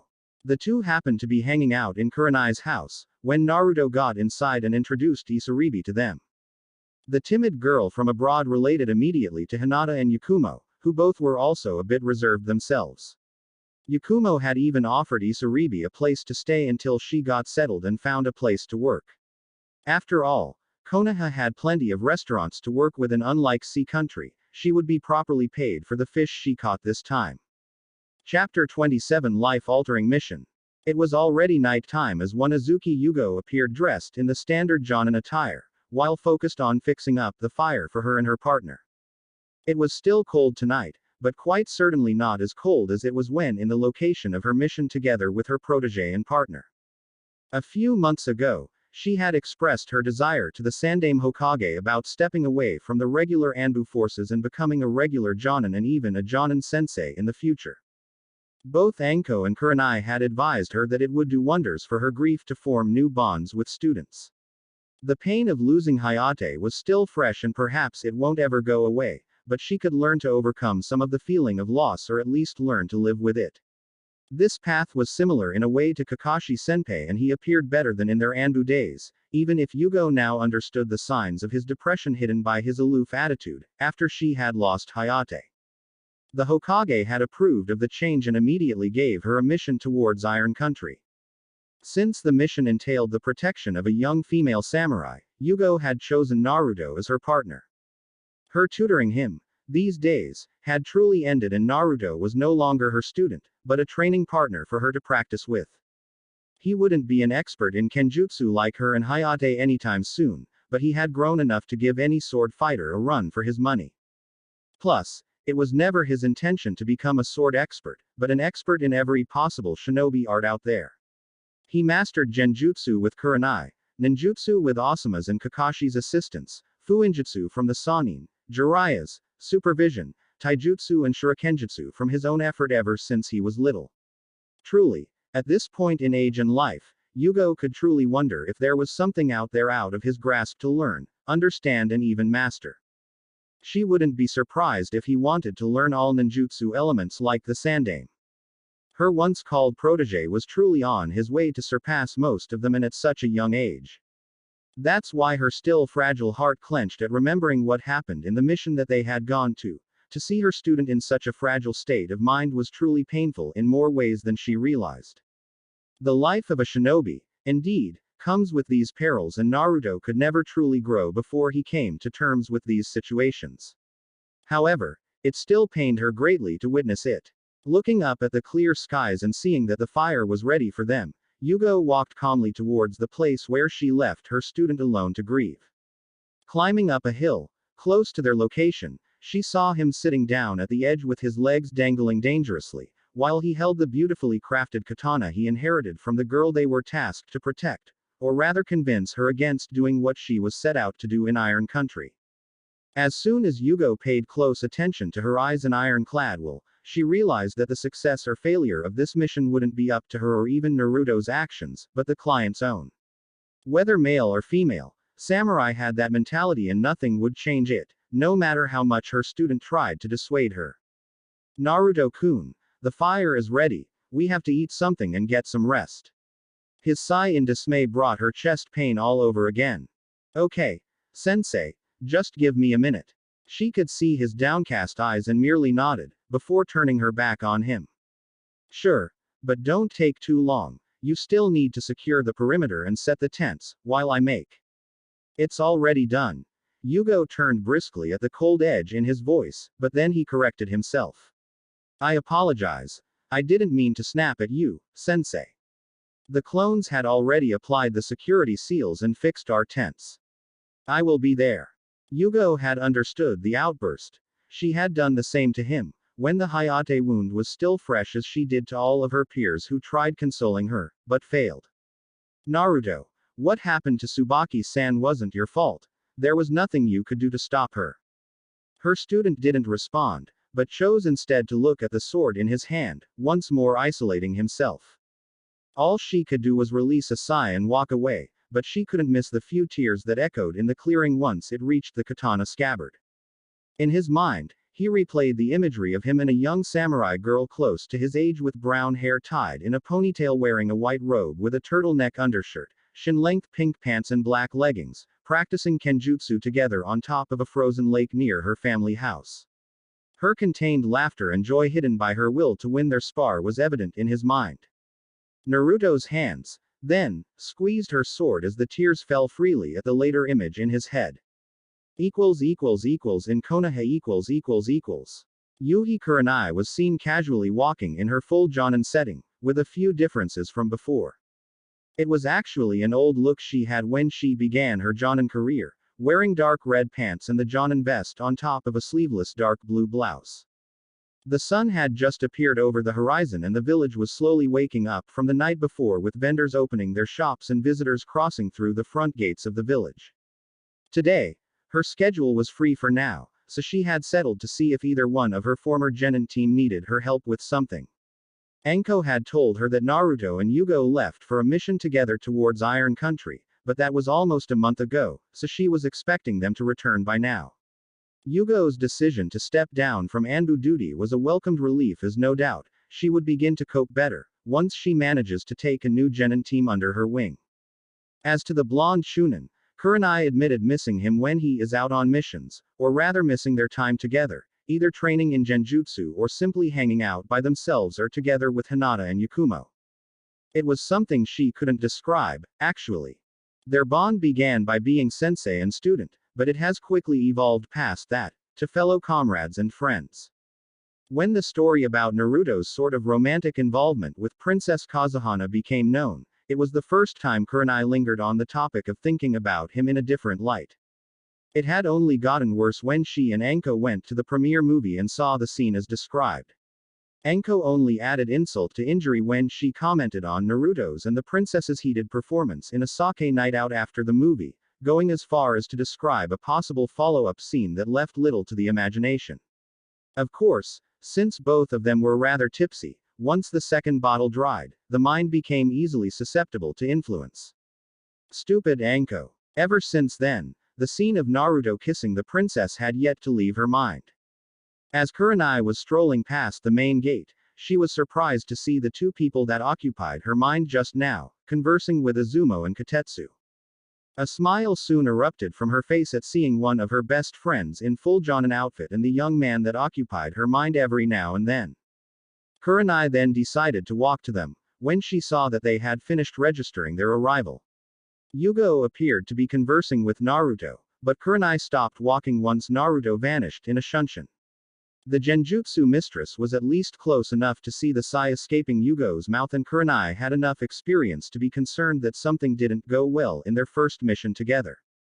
A small rational area of her brain registered somewhat painfully that Naruto was probably the strongest sensor in Konoha. As such, he knew that she was close by, but left, practically ignoring her presence. Yugo-chan, hello there. Why did Naruto storm out like that? The sword expert turned to see her friend approaching. Oh, hello Kurenai. It's kind of a long story, actually. Kurenai frowned in concern. Yugo's eyes and disposition reverted back to when she had lost Hayate. As far as she knew, the mission was a simple B rank in a foreign land. What happened out there? Neither of you two seem to be in any kind of injury. Yugo merely negated, as her concern went for her student, wherever he is now, processing everything. Would you follow me to the Hokage's office to report, Kurenai-chan? Then we can have some breakfast and I can tell you. Yugo didn't even register her best friend's acceptance, before she started walking. Kurenai followed soon afterward. After Yugo's report After Yugo reported the mission failure due to the client's actions, Yugo and Kurenai took a seat at a small cafe to converse about the mission. She explained what the mission entailed. The leader of Iron Country, Mifune, had contacted the Sandaime Hokage regarding a special ritual that would take place in his country, in order to choose who would inherit his personal sword Kurosawa, once he either steps down or is defeated in battle. Two of his most promising students were elected to fight amongst each other to see who would emerge victorious in the end. Mifune wanted his students to use wooden swords for obvious reasons, but the council went against it, demanding the usage of a katana instead. And since he couldn't show any favoritism and considering his personal predilection for his female student, Tsubaki, he had secretly hired Konoha's assistants to try and dissuade her from the challenge. The client, however, was firm in believing her to be the future wielder of Kurosawa, so she went on with the challenge, despite Naruto's insistence for her to back away. At the beginning, Tsubaki was winning the fight. Her opponent was older, taller and naturally stronger than her, but she was indeed fierce, Kur-chan.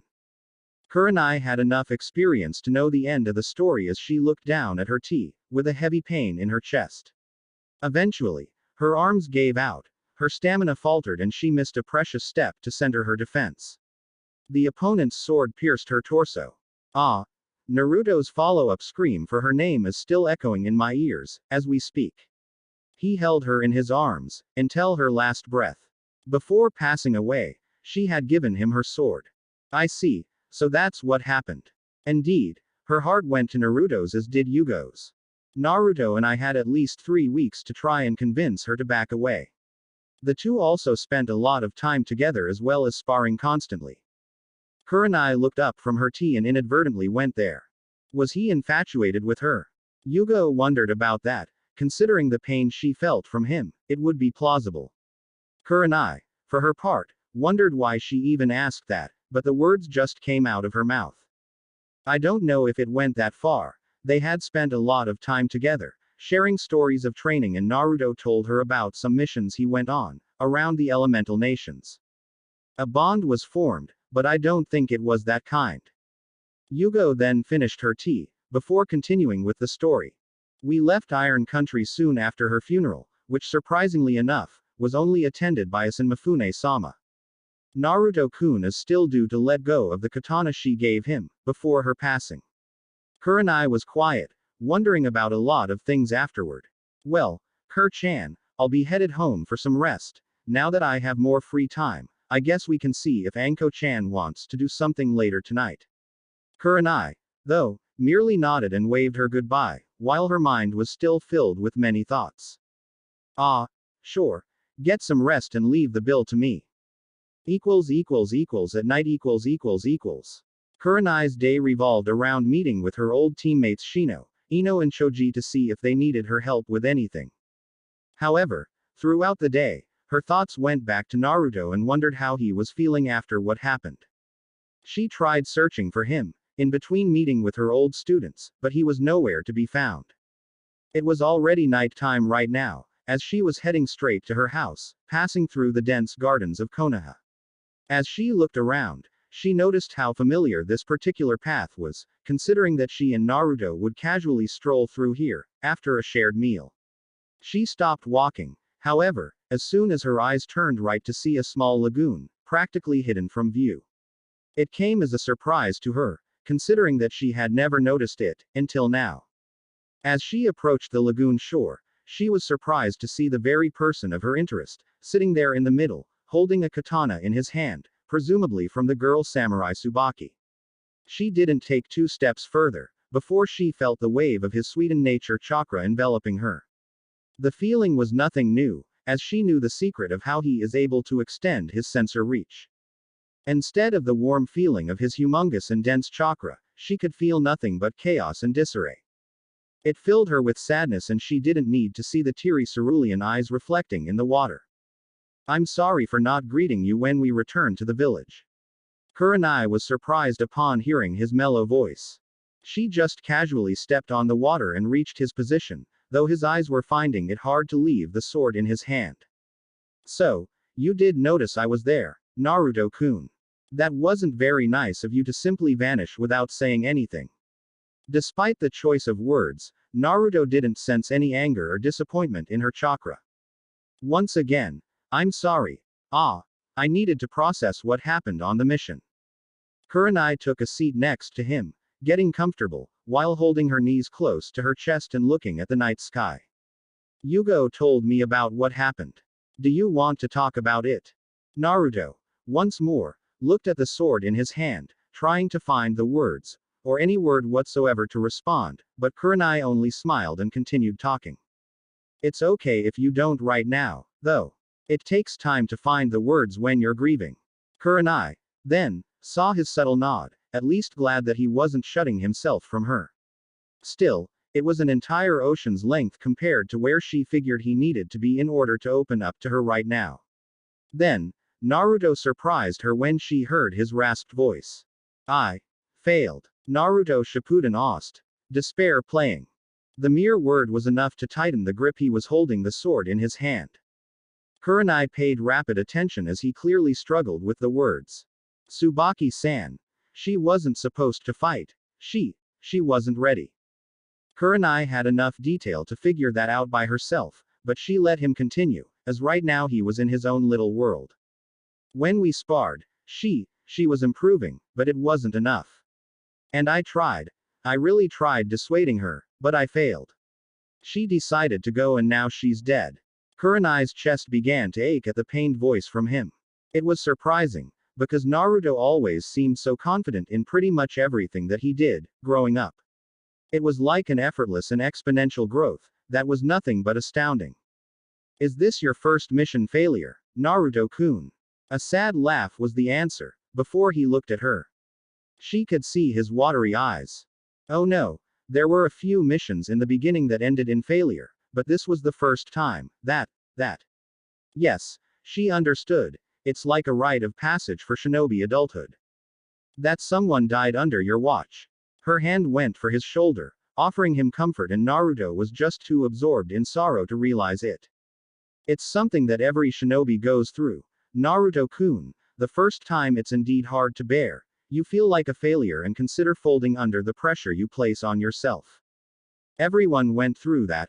Kakashi, Asuma, Anko, Yugo, me as well, everyone. She could see his eased breathing at her offering of comfort, but the pain was still there. Is this what you're feeling right now? Her heart skipped a beat when Naruto negated his head and focused on the sword in his hand once more. Yugo did say that he and Tsubaki had formed a bond, though she didn't know what kind. Could it be? You cared deeply for her, didn't you? Now, the tears fell freely and Kurenai began to process her own feelings, based on his possible answer. Naruto, then, looked at the deep cerulean water below them, in wonder. I respected her. Kurenai looked at him in surprise, not expecting that answer. She wasn't ready for the challenge, but she never faltered. She knew she wasn't ready, but she was fixed on her goal to earn Mifune-sama's sword. No one thought that she was capable, not even me, but she went on ahead anyway, knowing it. She faced her fate head on. Kurenai smiled deeply as she felt pride in him for sharing this with her. Kurenai felt warmth in having this moment with him. So much so, that instead of the hand on his shoulder, she pushed forward and hugged him deeply, while feeling his tears hitting her shoulder. She didn't deserve this. Kurenai, she didn't. His sobs only made her want to hug him tighter, to be there for him. She sounds like an amazing warrior, indeed, and I can say for certain that she wouldn't want you to beat yourself up like this, Naruto-kun. She said that, after cutting off the hug and making eye contact. Naruto, then, remembered his and Tsubaki's constant spars and the time he had known such a person, filled with unwavering resolve. No, I guess she wouldn't, but it still hurts. Kurenai nods solemnly, before standing up from the lake they were in. I know, it will take a while, but these are the events that shape us, makes us better in the long run. Now, dinner is on me and I won't hear no for an answer. Get up at once. Kurenai stated with a smile, offering a hand for him to stand. Naruto saw the hand as well as Kurenai smiling at him. Wiping the tears from his eyes and placing Tsubaki's katana next to his own, strapped to his waist, he accepted the hand and stood up. Kurenai, then, wrapped her arm around his and they walked together, towards the village restaurants. Neither of them seemed to hear a giddy Anko and a groan from Yugo at her friend's antics, observing them both from afar. You know that he knows we are here, right? Anko only showed a full-teeth smile at that. Of course, I do, so what? Anko then rubbed both hands like an evil mastermind, thrilled in her planning. Now, all we need is one last push. Yugo blinked twice, while observing the snake jonin. One last push for what, exactly? Anko could only look at her friend with a smile and a wink. Next day One Mitarashi Anko then stood in front of the Hokage's office and next to Jiraiya. She had just laid out her evil plans to the village leader and stood there with her full-teeth smile. I must say, Anko, that this is unprecedented. To this day, I had never had a shinobi not only turn down an assignment, but indicate someone else instead. Jiraiya only stood there smiling, since he was of course already briefed by Anko, so he was okay with the change. Of course, like a personal enthusiast in the subject, he was already envisioning the next sequence of his famous book sequel writing itself. Anko knew that and silently hoped that her friend wouldn't be too mad about it. I understand, sir, but indeed this is for the best. Hiruzen only hummed, trying to see any angle to Anko's suggestion. What say you? Jiraiya. The Sannin turned to the leader. Considering that this is Akatsuki related and the fact that you specifically asked for Anko's expertise, do you concur with her suggestion? To that, the Sannin placed a thinking hand under his chin and turned into ponder mode. I won't be running into any of the Akatsuki members, so it shouldn't be a problem. I first requested Anko based on her skills in acting undercover, but her suggestions are sound as well. Anko smiled at him, backing her up. Of course, a snake or two would visit him in his little trips to spying on women, otherwise. Hiruzen, then, looked at the chart in his hand, particularly of Kurenai and Naruto's file. It's been some time since the two of them were on a mission together, but their track record is impressive. I see, so I shall call them here to explain it, then. Naruto's last mission ended in failure and Yugo had expressed concerns about how he was coping with it. His mind is in need of a new assignment to move on. Hiruzen looked sideways and a shadow vanished to call both for their new mission. Well, I shall get going, then, Hokage-sama. Anko did turn and was about to leave. Not so fast, Anko. The snake jonin turned to see the aged leader throwing a scroll for her to get. Since you have backed off from this assignment, I have another one for you to perform. The details are in that scroll. Ah, I was hoping to relax for a while. The complaint wasn't made to be more than a mumble, but the aged leader heard it and frowned. Another objection, Anko. She scratched her hand in embarrassment. Nothing, sir, I will get right on it, then. See ya. She quickly left via Shunshin and Jiraiya only chuckled at her antics. With Naruto . Both Naruto and Kurenai arrived at the Hokage's office no more than 5 minutes after the Anbu called for them. Jiraiya was no longer at the office, so Hiruzen was the one to brief them on their joint mission. Since everyone is here, I will get started with your next assignment. Kurenai looked sideways at her partner, who was facing the Hokage intently. Yesterday, dinner went uneventfully as they had talked more about Naruto's time in Iron Country. He had even said that both him and Yugo had some tutorship from the leader Mifune himself. They had talked a lot and Naruto appeared more himself, near the end. The two parted ways after Kurenai paid the check. Kurenai was indeed surprised that the Hokage called him for another mission so soon and her as well. Jiraiya should have been here to explain it, but he had some places to be first. Now, in about 3 days' time, Jiraiya shall meet with one of his spies in a bar located between Fire and Rain Country. For some time now, this spy has not been as cooperative, so this meeting shall be the last one, before more drastic measures are in order to make him talk. Naruto and Kurenai looked at one another in wonder, before Kurenai voiced their shared doubt. That's all good and all, but they are still due to hear their part in this. Ah, sir, what is our role in this mission? I would consider Jiraiya-sama capable of running this by himself. Hiruzen hummed in acknowledgement. Indeed he would be, but there are some nuances to be considered. Jiraiya's spy network is above all made of former shinobi spread throughout the elemental nations. He worked hard to get the members' trust. If he openly moves to capture one, then word shall spread quickly and he loses his network. Kurenai and Naruto nodded. So, we shall be the ones to capture the spy, then. Hiruzen nodded at Naruto's question. You two have this time until the meeting to reach the location and act undercover as a couple. To that, Naruto's eyes widened instantly, betraying his lack of experience. Kurenai betrayed very little in that regard, but Hiruzen noticed a slight tinge of redness in her cheeks. A couple, sir. Kurenai's hinted question made Hiruzen chuckle internally, but now wasn't the time to focus on that. Kurenai's head, for that matter, was filled with 1,000 thoughts at the same time. One of them, though, was wondering who gave the Hokage such an idea. Naruto, for his part, remembered the dream he had and was focusing intently on not showing anything. Still, this wasn't the first mission he had to act undercover and he knew that he would have to play the part, very convincingly. From the looks of it, this was close to an A-ranked mission. Depending on Jiraiya's signal, you two shall move to capture the spy as soon as he leaves. But only after the signal, not before. If Jiraiya hears the intel he's hoping to get, then the mission is over. Naruto and Kurenai nodded, before Kurenai picked up the scroll of their mission's location. Both left in a shunshin so fast, neither of them heard Hiruzen's chuckled amusement. With Naruto and Kurenai. Once outside and at the top of the Hokage Tower, Naruto saw Kurenai's back as she looked over the rails towards the village. Ah, Kurenai. Naruto opened his mouth, but couldn't complete it, unsure of what to even speak in this regard. Naruto. The lack of a suffix showed that she was still processing just like he was. At least, he hoped that that was the matter. She turned to see him, but she was having trouble looking at his eyes. I trust that you have been in these types of missions before, so you know what's to be happen between us.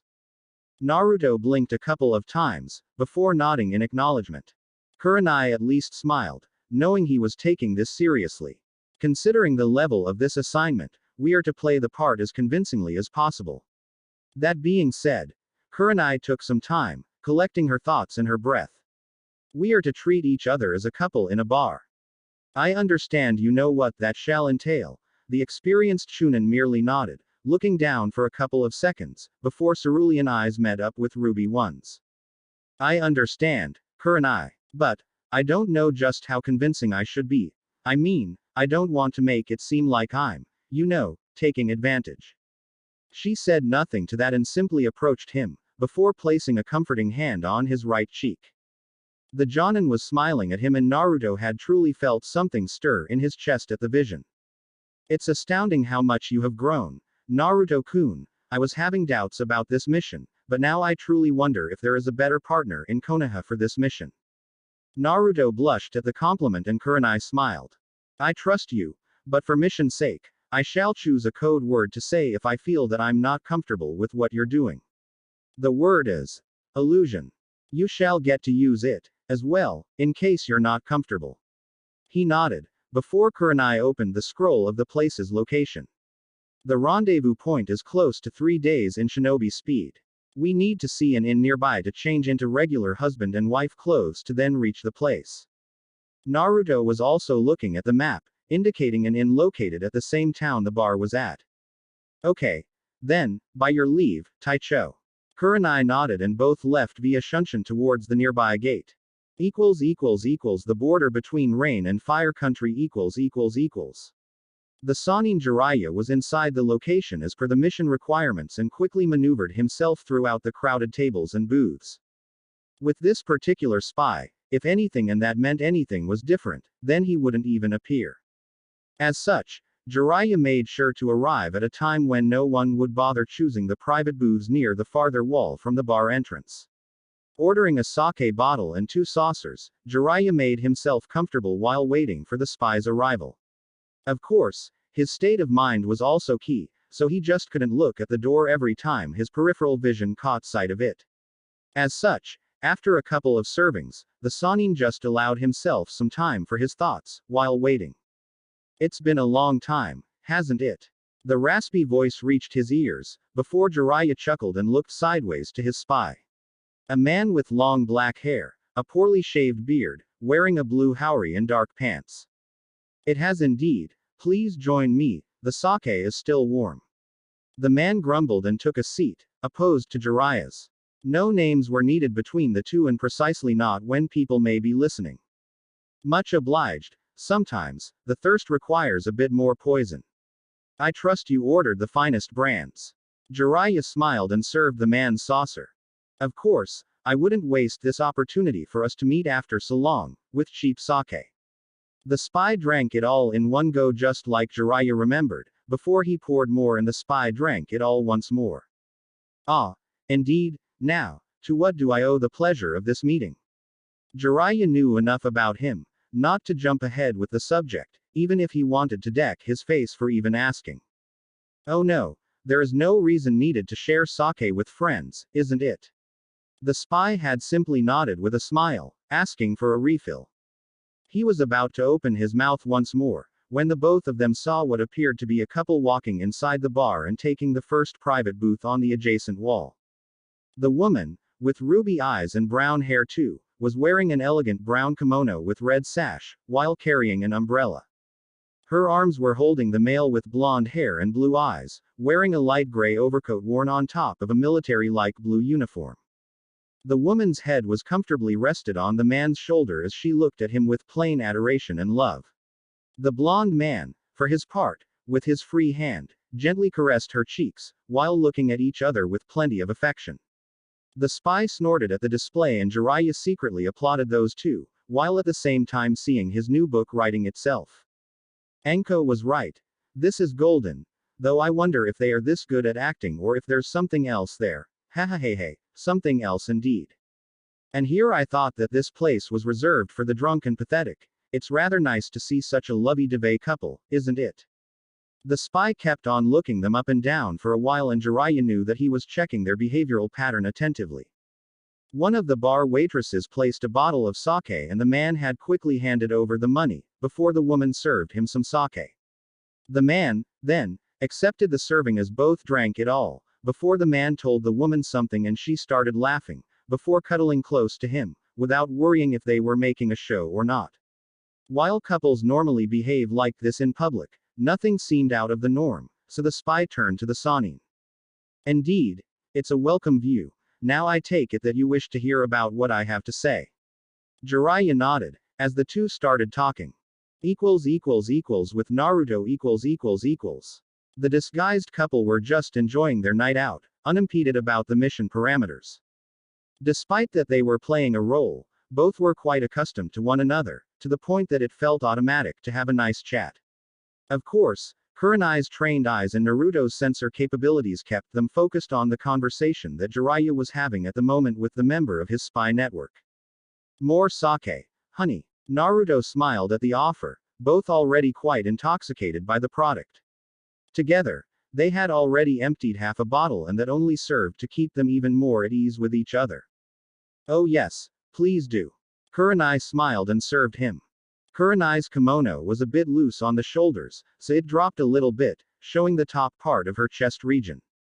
The alcohol was making its job by loosening some inhibitions, but not so much that he would jeopardize the mission, as well as losing Kurenai's trust.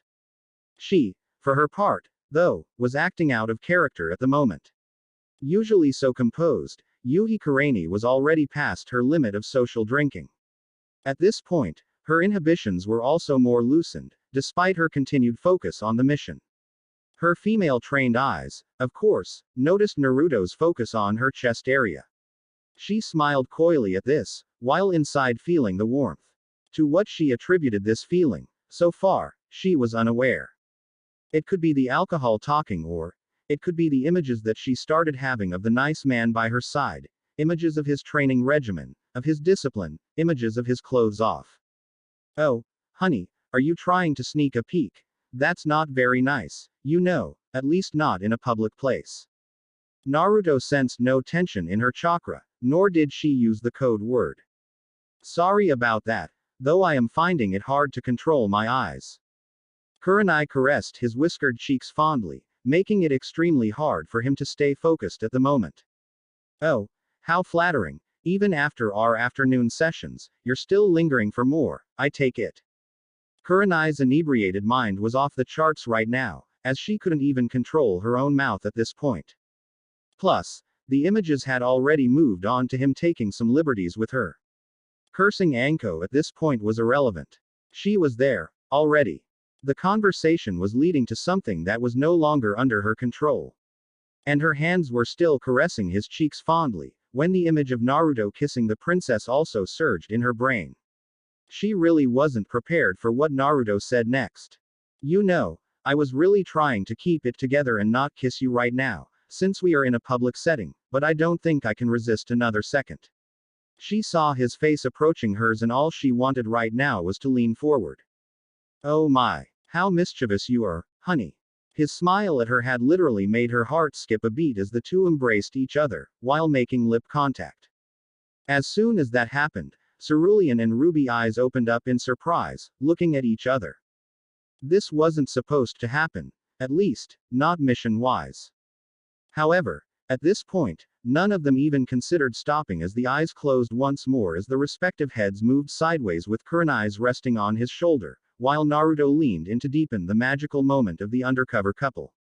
Naruto's hands caressed her back smoothly, while hers moved to feel his defined chest. Kurenai could feel the warmth of his chakra invading her system, bathing her whole, as if she was tucked in a blanket. To this day, she had yet to know anyone in Konoha with more chakra than him. But, this thick chakra came together with so much control, that she was feeling it inside her entire body.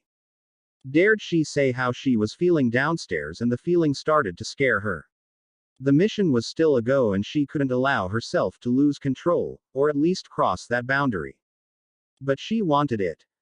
She wanted it more than anything, right now. For sure, their relationship had shifted and it could never go back to where they were before.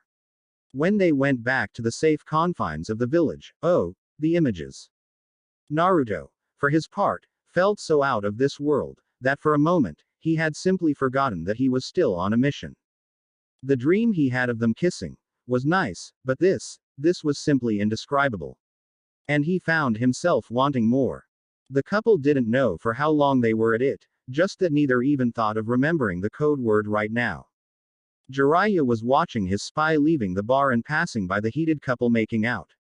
He, for his part, chuckled at the scene and got up as well to pass by the couple. The spy was already outside, so Jiraiya only needed to use the equivalent chakra of a regular bunshin, for the highly chakra-sensitive couple to remember what was required of them, before both vanished in a shunshin to capture the tight-lipped spy, but not before Kurenai quickly casted a disorienting genjutsu in the room, so the escape wouldn't be noticed. The perverted Sannin just casually observed it all, before going to the cashier and paying for his tab. At this time, Naruto and Kurenai had already captured the spy and were waiting for him at the second rendezvous point. The spy was about to talk about the recent moves of the Akatsuki's operatives, when something stopped him and he just said he needed to go. Jiraiya decided not to push any further, since that obviously meant that the spy was compromised, somehow. However, he had already worked through the info needed. Those bastards were on the move once more. It's now only a matter of time until they start to hunt for the Jinchuriki. It's time to push Naruto's training into at least giving him an edge against them. Despite the grave situation, however, Jiraiya couldn't help but wonder about the kid's unlimited shinobi potential. Chapter 28 Naruto Shippuden. A week has passed since Naruto's mission where he and Kurenai ended up playing the part of a couple a bit too lively for both of their sakes. The spy was captured and taken to Ibiki for interrogation. Of course, it was a rather irrelevant interrogation, since Jiraiya had already got what he needed from the man. The mere fact that his spy wasn't his spy anymore told him plenty. Akatsuki had their paws on him, so there was only one thing left to do, in Hiruzen's right mind. Either the spy told Konoha just whom he was reporting to in Akatsuki or he would meet his premature end. Of course, the man knew his odds and therefore committed suicide. It was a shame to lose such a talented spy that has been supplying Jiraiya with intel for longer than Naruto was alive.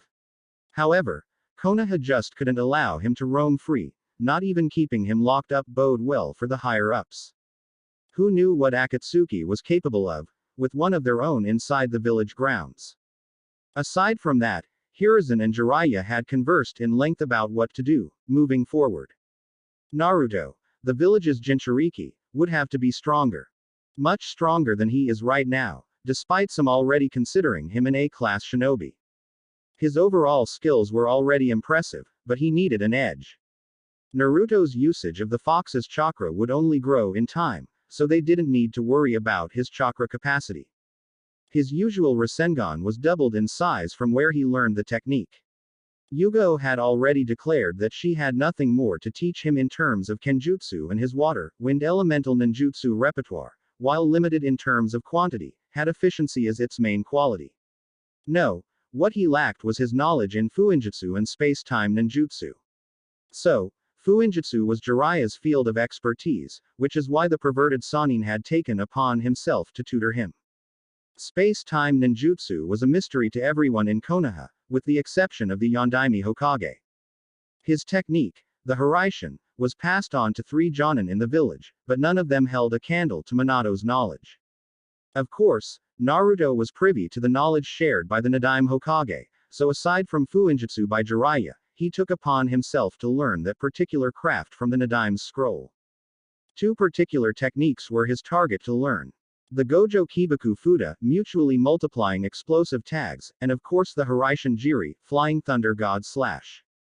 The first one, a Fuinjutsu technique composed of multiple exploding tags hidden inside other exploding tags.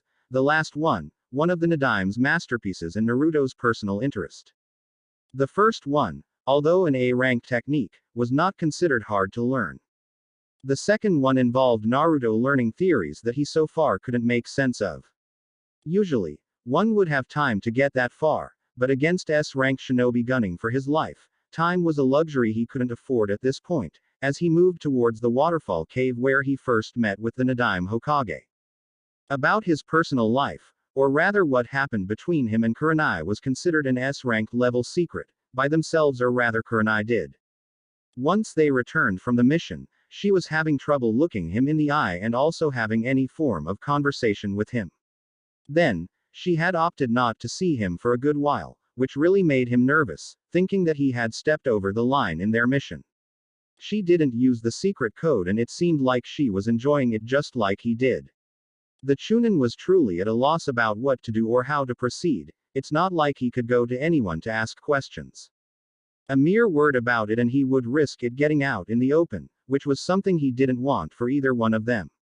He remembered Anko teasing him about this in their last mission, but he had a feeling that the snake jonin would simply blabber to everyone. He could count on Yugo-sensei for help, but considering her own life history, Naruto didn't feel like bothering her with what happened. Of course, talking with the perverted Sannin was out for obvious reasons. Asuma-sensei was out as well, considering that he and Kurenai had dated in the past, when Naruto heard about it from some of his Chunin peers, gossiping about it one time, near him.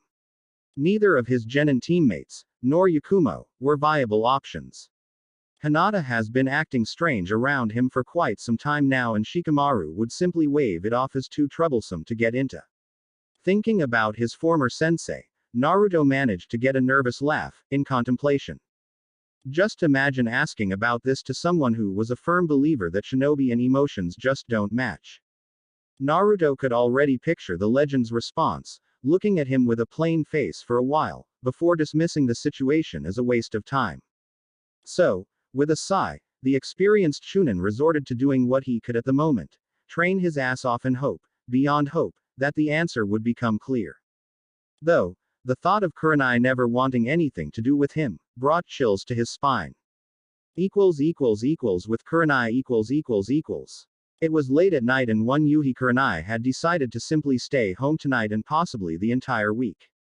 Her hair was a mess, she was wearing a short red dress that barely passed her thigh. Her only company for the night was a bottle of sake and the memory of yet another mistake of hers to keep her company. To this day, she couldn't understand what possessed her to go over the point of no return with Naruto.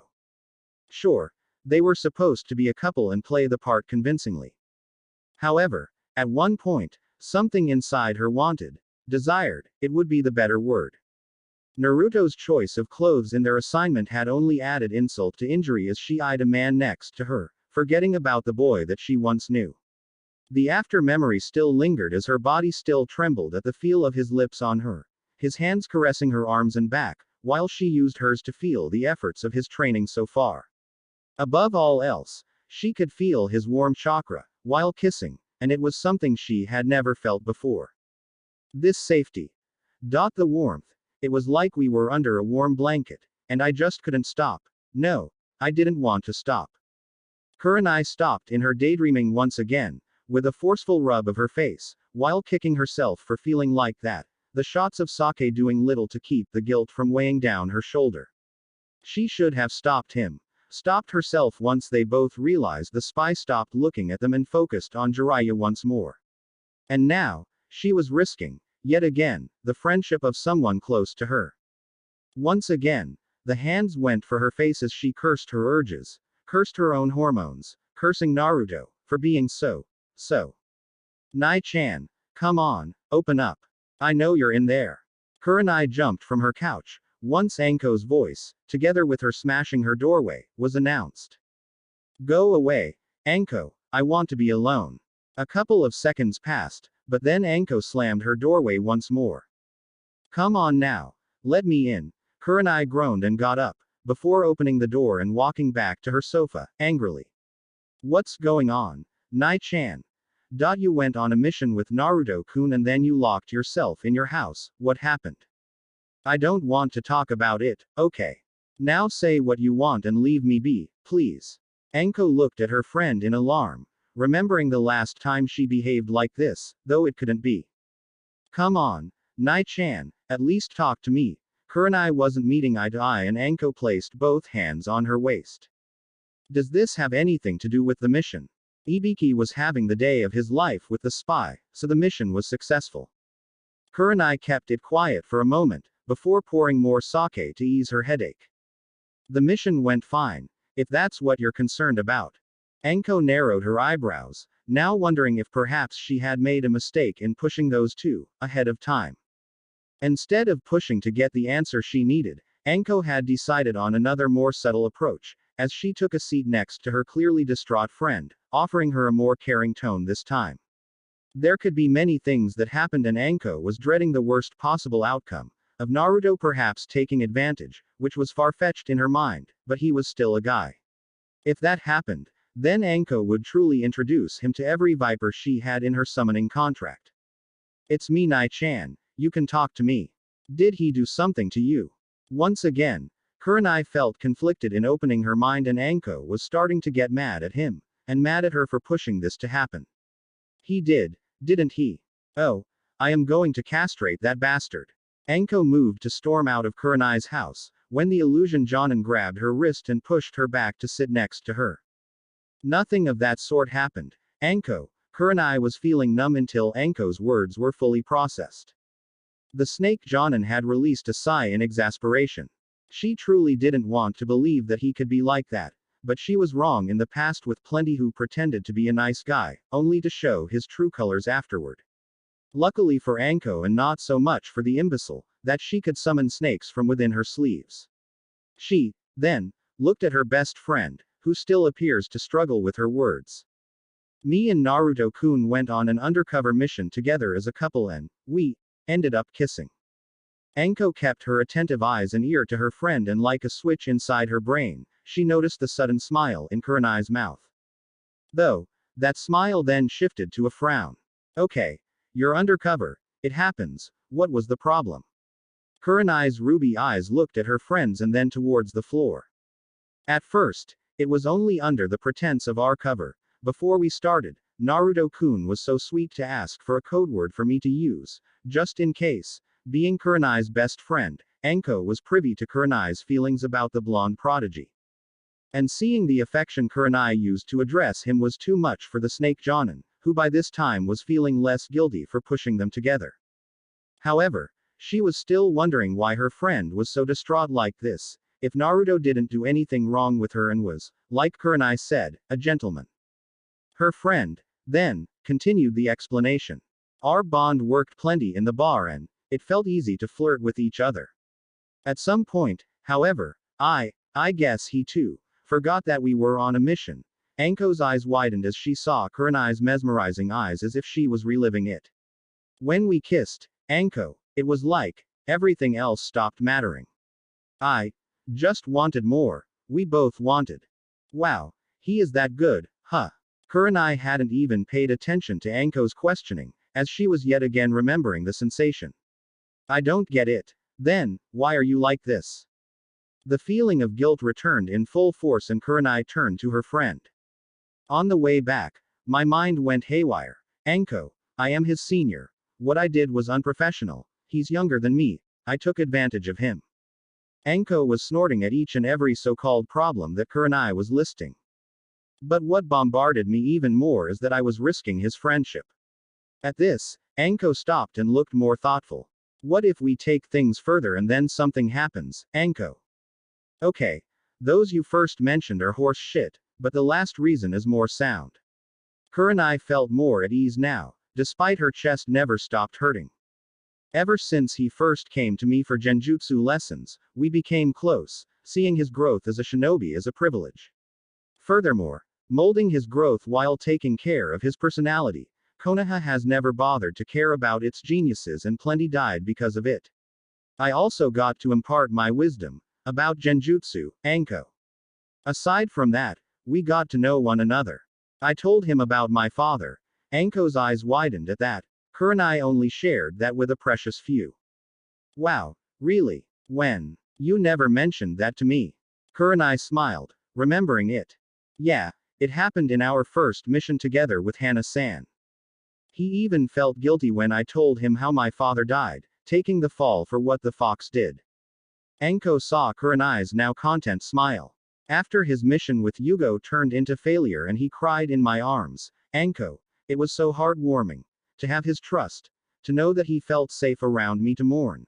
I just can't allow myself to throw all that away for my own selfishness, Anko. I just don't know what to do. Anko then released a sigh followed by a smile at her friend.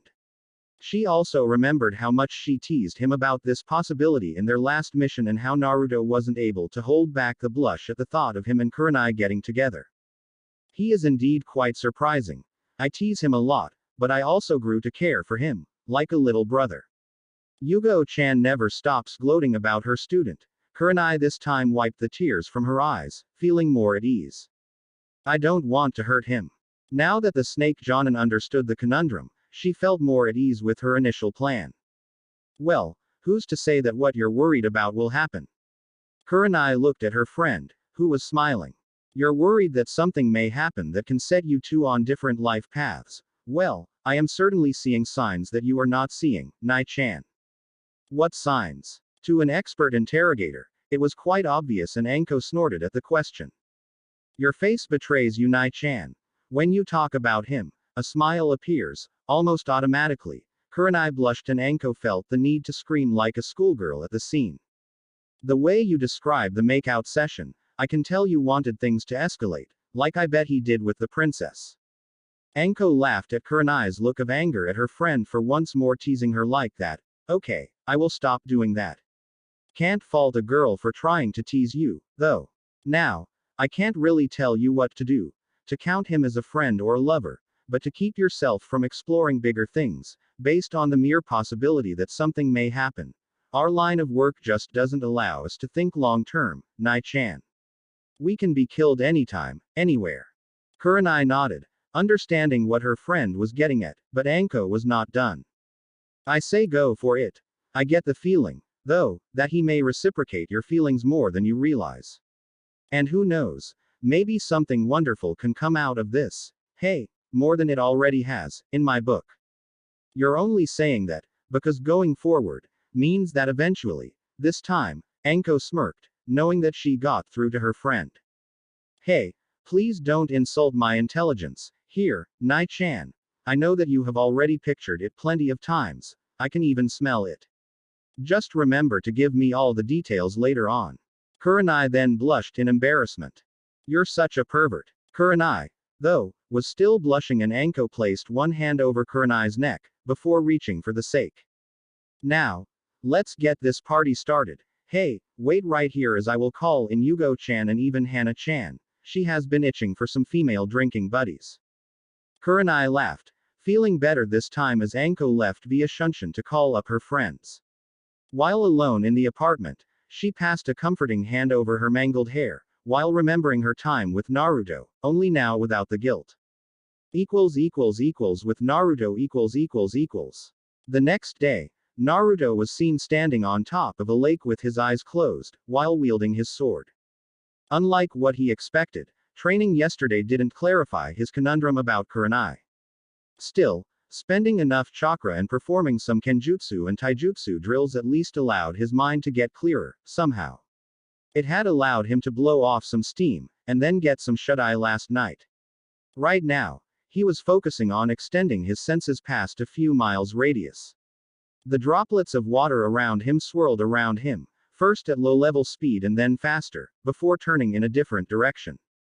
Then, the droplets stopped spinning and all of it fell on the lake, as Naruto opened his eyes and began the katas that Yugo-sensei drilled into him, since they began.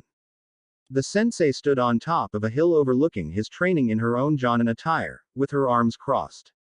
To the untrained eye, it looked like pure perfection and coordinated movement, but to her, it was obvious that something was wrong with her student. His sword's movement lacked resolve and he was missing important steps. Any trained jonin would be able to kill him right now, and it made her frown. Hi there, Yugo-chan. The sword user turned to see Kurenai land behind her. She, then, turned to see her student keep up with his exercises, regardless. Hello there. I trust that Anko is alright. Kurenai chuckled. Their girls' night yesterday ended with them having to take Anko to the emergency room, after she passed out drunk. She's fine. Probably won't awake for another day. Kurenai then lined up next to Yugo as she watched Naruto's swordplay. A smile surged in her lips as she eyed his movement, though she was surprised when Yugo stated, "He's erratic today," which is quite odd. The genjutsu user looked down at that, understanding that she had something to do with this. "I think that's because of me. I'm afraid. I'll go and talk to him."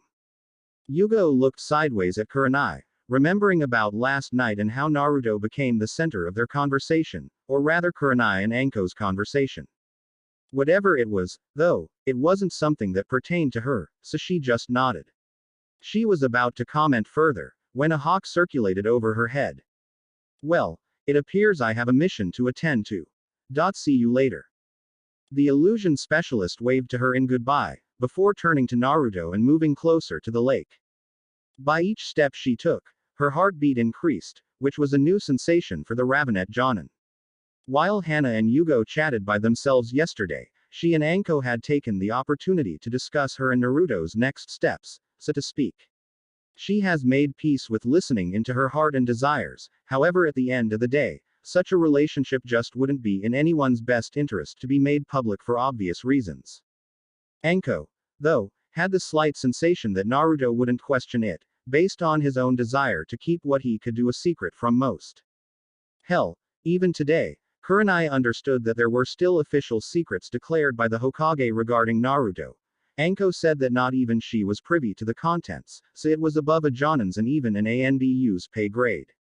Like she expected, no sooner had she stepped on his sensing radius, Naruto stopped his training and looked in her direction. She just waved with a smile, while understanding the guarded look she was receiving right now. "Hi there, Naruto-kun. Good afternoon."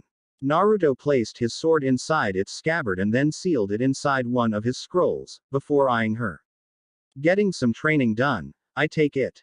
"Oh yeah, Yugo-sensei is quite strict about not missing a day of practice. Where is she, by the way?" "I thought that she was observing." Kurenai noticed the more reserved tone he was using and it somewhat hurt, even though she understood. "She was just called for a mission."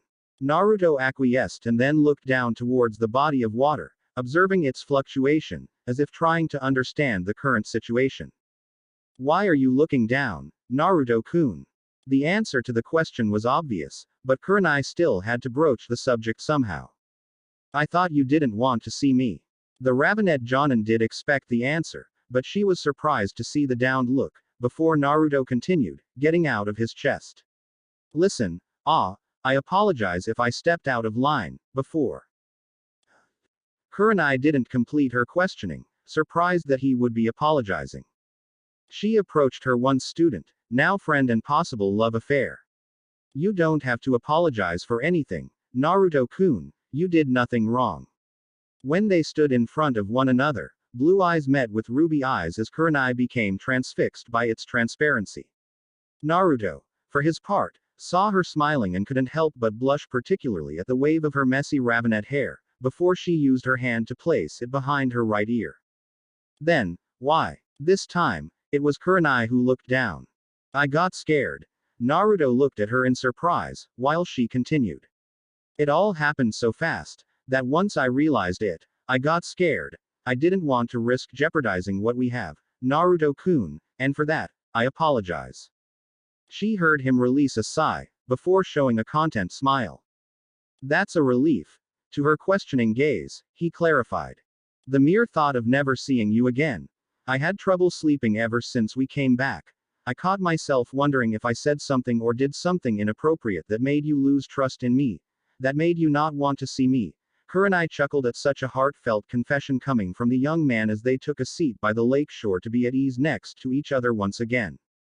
They just sat in a comfortable silence, and Kurenai had simply allowed herself to bask at the warmth of his chakra enveloping her once again. Like sitting by a fireplace, while it's cold outside. Looking sideways, she could see him looking at the sky, now with a relaxed smile on his face, and she felt terrible for almost taking it away from him. Ah, Kurenai, do you want to go out to dinner tonight? The jonin smiled at the offer. You're asking me on a date, Naruto-kun. The first time this conversation happened, her question was for teasing purposes. This time, she could see the confidence in his expression. I am. Kurenai hummed at that, already thinking about a proper way for them moving forward. Of course, I do, only this time, you don't need to take me anywhere. Naruto looked at her in doubt. Just come to my place and I shall cook for us. There is no need to bring anything, leave it all to me. Wow, but that wouldn't be so cavalier of me, now would it? She waved his concern off easily, making a mental note to retribute to him, later on. There is no need to worry about that, Naruto-kun. Now, there is only one thing I need to talk to you about. Now, she was dreading this, as he could very well object and that would cause issues, but it was important to her. This is nothing against you, Naruto-kun, but I'd like for this to be between us, if you don't mind. I simply despise gossiping of any kind, not to mention the damage it could mean to our careers, if revealed sooner than we wished to. I hope you understand. To this, Naruto looked at her for a couple of seconds, which to her, felt like hours until he nodded. Naruto's whole life is surrounded by secrets, at least this one was not something that he was born with. It's fine by me, she exhaled in relaxation at his prompt answer. Actually, I was afraid to come to anyone to talk to, from fear of it getting out in the open and jeopardizing you somehow. Yes, I'm glad you understand. Now, please be on time then, Naruto-kun. Getting up, she left him to his training, while he looked at her back. With a newfound resolve, Naruto shunshined back to the lake again, and Kurenai felt his chakra riling up. She turned, only to see much clearer movements from him. She could only smile at his enthusiasm, before already going through the list of groceries she needed to purchase for their date. After their first romantic dinner date, both had decided to resume where they left off on Kurenai's sofa. 2 months later. 2 months after Naruto and Kurenai's mission, 3 experienced Chunin were lined up in front of the Hokage's office: Hyuga Neji, Aburame Shino, and Uzumaki Naruto. From the 3, only Neji had opted to still remain with the same outfit, a white kimono shirt with long sleeves, matching paints, and a navy gray apron tied around his waist, and black shinobi sandals. Shino chose the standard jonin attire from Konoha, while wearing an open overcoat over it. Naruto, for his part, also went for the regular jonin attire, only instead of long sleeves, he opted for short ones. Hiruzen focused on a much more surprising and nostalgic change. Instead of the regular Konoha Hitai-8, Naruto had opted for the same helmet worn by the Nadaime with the Konoha logo in the middle. Hell, with his spikier hair, experienced eyes, and even the white fur, Naruto would be a carbon copy of Tobirama-sensei, only with blonde hair and blue eyes. Behind them were the respective and former Jonin sensei, Maeda Guy, Yuhi Kurenai, and Sarutobi Asuma. Well, since everyone's here, I would like to express my pride in seeing before me 3 examples of Konoha's will of fire. In 3 years, receiving not only the Chunin promotion, but now a full Jonin status. Kurenai and Asuma looked at one another and smiled, seeing their prodigies reaching their same height, while Maeda Guy was crying his heart out and screaming about the power of youth, much to Neji's eyebrow twitch. Hiruzen considered the contrast between the stoic Hyuga and his Jonin's over-enthusiasm. Shino was of course another expression of one of Konoha's genius clans as well, just like his father before him. His wrinkled eyes moved slowly towards Naruto and lingered for more time than the rest, for obvious reasons. Naruto had picked up on the hidden communication and bowed in respect towards the aged leader. Out of the 3, Naruto had been through more missions and had received the majority of the Jonin force's approval, followed by Neji and lastly Shino. At this point, pretty much none of the ninja force even remembered just who takes residence in Naruto's body anymore, and that was only due to this young man's drive and tenacity into the shinobi arts. Now that Hiruzen took a closer look at Naruto, the image of Tobirama behind him was actually shared by another, right next to him. Tobirama-sensei, Minato, I have no doubt in my mind that both of your legacies shall live on in this young man. While the coronation was being held, Kurenai allowed herself to pay more rapid attention to the man next to Shino, her man. She was smiling in deep pride, not only because of the secret romance part, but also the fact that she played a specific part in his development as a shinobi, and she was working very hard in containing her personal joy in merely observing him. Not only her, but also Yugo and Anko as well, each in their own way. Naruto, for his part, slowly looked backwards and they crossed eyes for a few seconds, before she swiftly nodded at him. The helmet edition surprised her when he voiced it. It was indeed surprising when he said that he worshipped the Nadaime Hokage, but then seeing his prowess in water techniques, it was to be expected. It has certainly looked good on him. One thing was for sure in her mind, though no one could see it. Naruto would be out with his peers celebrating, but afterward, he would be all to herself. Later on, all of the once academy students, now respectively Chunin and Jonin, went out to celebrate. Neji was with Tenten and Lee, who for his part behaved like Guy with the exception that he vowed to surpass his rival and be promoted right afterward. Shino was more of a recluse, so he had just accepted Choji and Ino's congratulations and even Naruto's, before he opted to leave the pub and go home. Kiba and Sasuke were together with Sakura at one of the tables, having fun. Normally, Sakura would be due for the promotion as well, but she was being suited by Tsunade to become a full-fledged medic nin in the future. Naruto, Shikamaru and Hinata had chosen a booth for their own, and Shikamaru was also dressed in the regular Chunin outfit this time. He and Naruto were sharing a glass of beer, while Hinata, surprisingly enough, had decided to order some sake. Okay Shika, I wonder why you weren't promoted as well. I have seen you leading a couple of missions. The Nara heir was using his little finger and scratching his ear, much to Naruto's humor. It's such a bother. Actually, though Ka-san has been quite insisting on me picking up the slack. Naruto laughed at that and turned to Hinata, who blushed and looked away, though the alcohol was slightly giving her courage. Ah, congratulations on your promotion, Naruto-kun. Naruto looked at her strangely, as did Shikamaru. The truth of the matter was that when they were a team, Hinata had seen a different Naruto than the one she had a crush on and slowly moved away from that feeling. However, she was growing up as well, and her childlike infatuation turned into something else at looking at him, and for quite some time now, Hinata has had some dreamy nights of him without his shirt on. So much so that nowadays, she blushed every time she saw him, when they hung out in Kurenai's house together with Yakumo. Thank you, Hinata. With Neji's promotion as well, I take it your father is taking it easy on you, right? Hinata nodded with a smile, at least glad that she could focus on another subject. Ah yes. Tu-san has taken it upon himself to train Neji-Nisan and me as well. Neji-Nisan has been helping me out as well. Naruto smiled at that, and once more, Hinata looked away. She was about to comment when Sakura approached their table.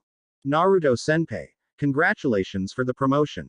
The Uzumaki turned to see the medic in training and smiled. Thank you, Sakura. How are Tsunade-sama and Shizune treating their little pet project? The teen medic proudly closed her fist and declared. Just great. I have been learning a lot from them. Any day now, I get to participate in Shizune-senpai's most complex surgeries. Sakura, then, turned in derision to Shikamaru, one of the members in medical ninjutsu. You would too, Shika, if you applied yourself more. Shikamaru just released a sigh at that. To this day, he had yet to understand just how he was selected to become a student under Tsunade's medical shinobi program. While it's good and all to learn first aid treatment, it's not like he saw the need to go further than that. Little did he know that it was Naruto who placed his name as a good candidate. Tsunade-sama only picked me because of my family's herbs, Sakura, and I also don't care about becoming a full medic nin like you. Sakura only snorted in derision. Yeah, whatever. Troublesome. Troublesome, it's all you ever talk about. Sometimes, that's all I need to say, Sakura. Naruto remembered when he gave up trying to get his friend to pick it up a notch. Eventually, Sakura left as well as the others, leaving Naruto alone with Hinata and Shikamaru, who started yawning and said his goodbye to his teammates. At this point, Naruto saw himself stuck with a completely drunk Hinata. Hinata, I think you had enough for tonight. The pub was already getting filled with the village's less than savory customers and Naruto dreaded leaving her behind. Even Neji had excused himself, saying to Hinata that she should have gone home. Oh Naruto-kun. Ah. Naruto moved to catch her, before she fell from the seat she was on by the bar. She leaned on him as he helped her stand. It's fine, I can handle. However, it was clear that she was inches from passing out. Let me take you home, Hinata, let's go.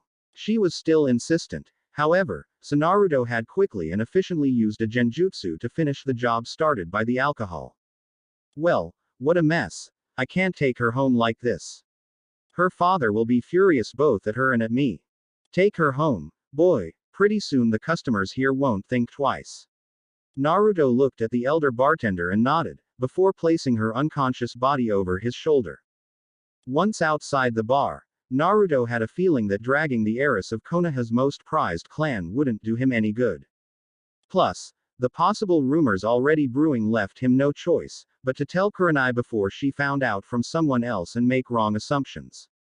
So, quickly jumping towards the nearby rooftops, Naruto went towards Yakumo's place, hoping beyond hope that she was still awake.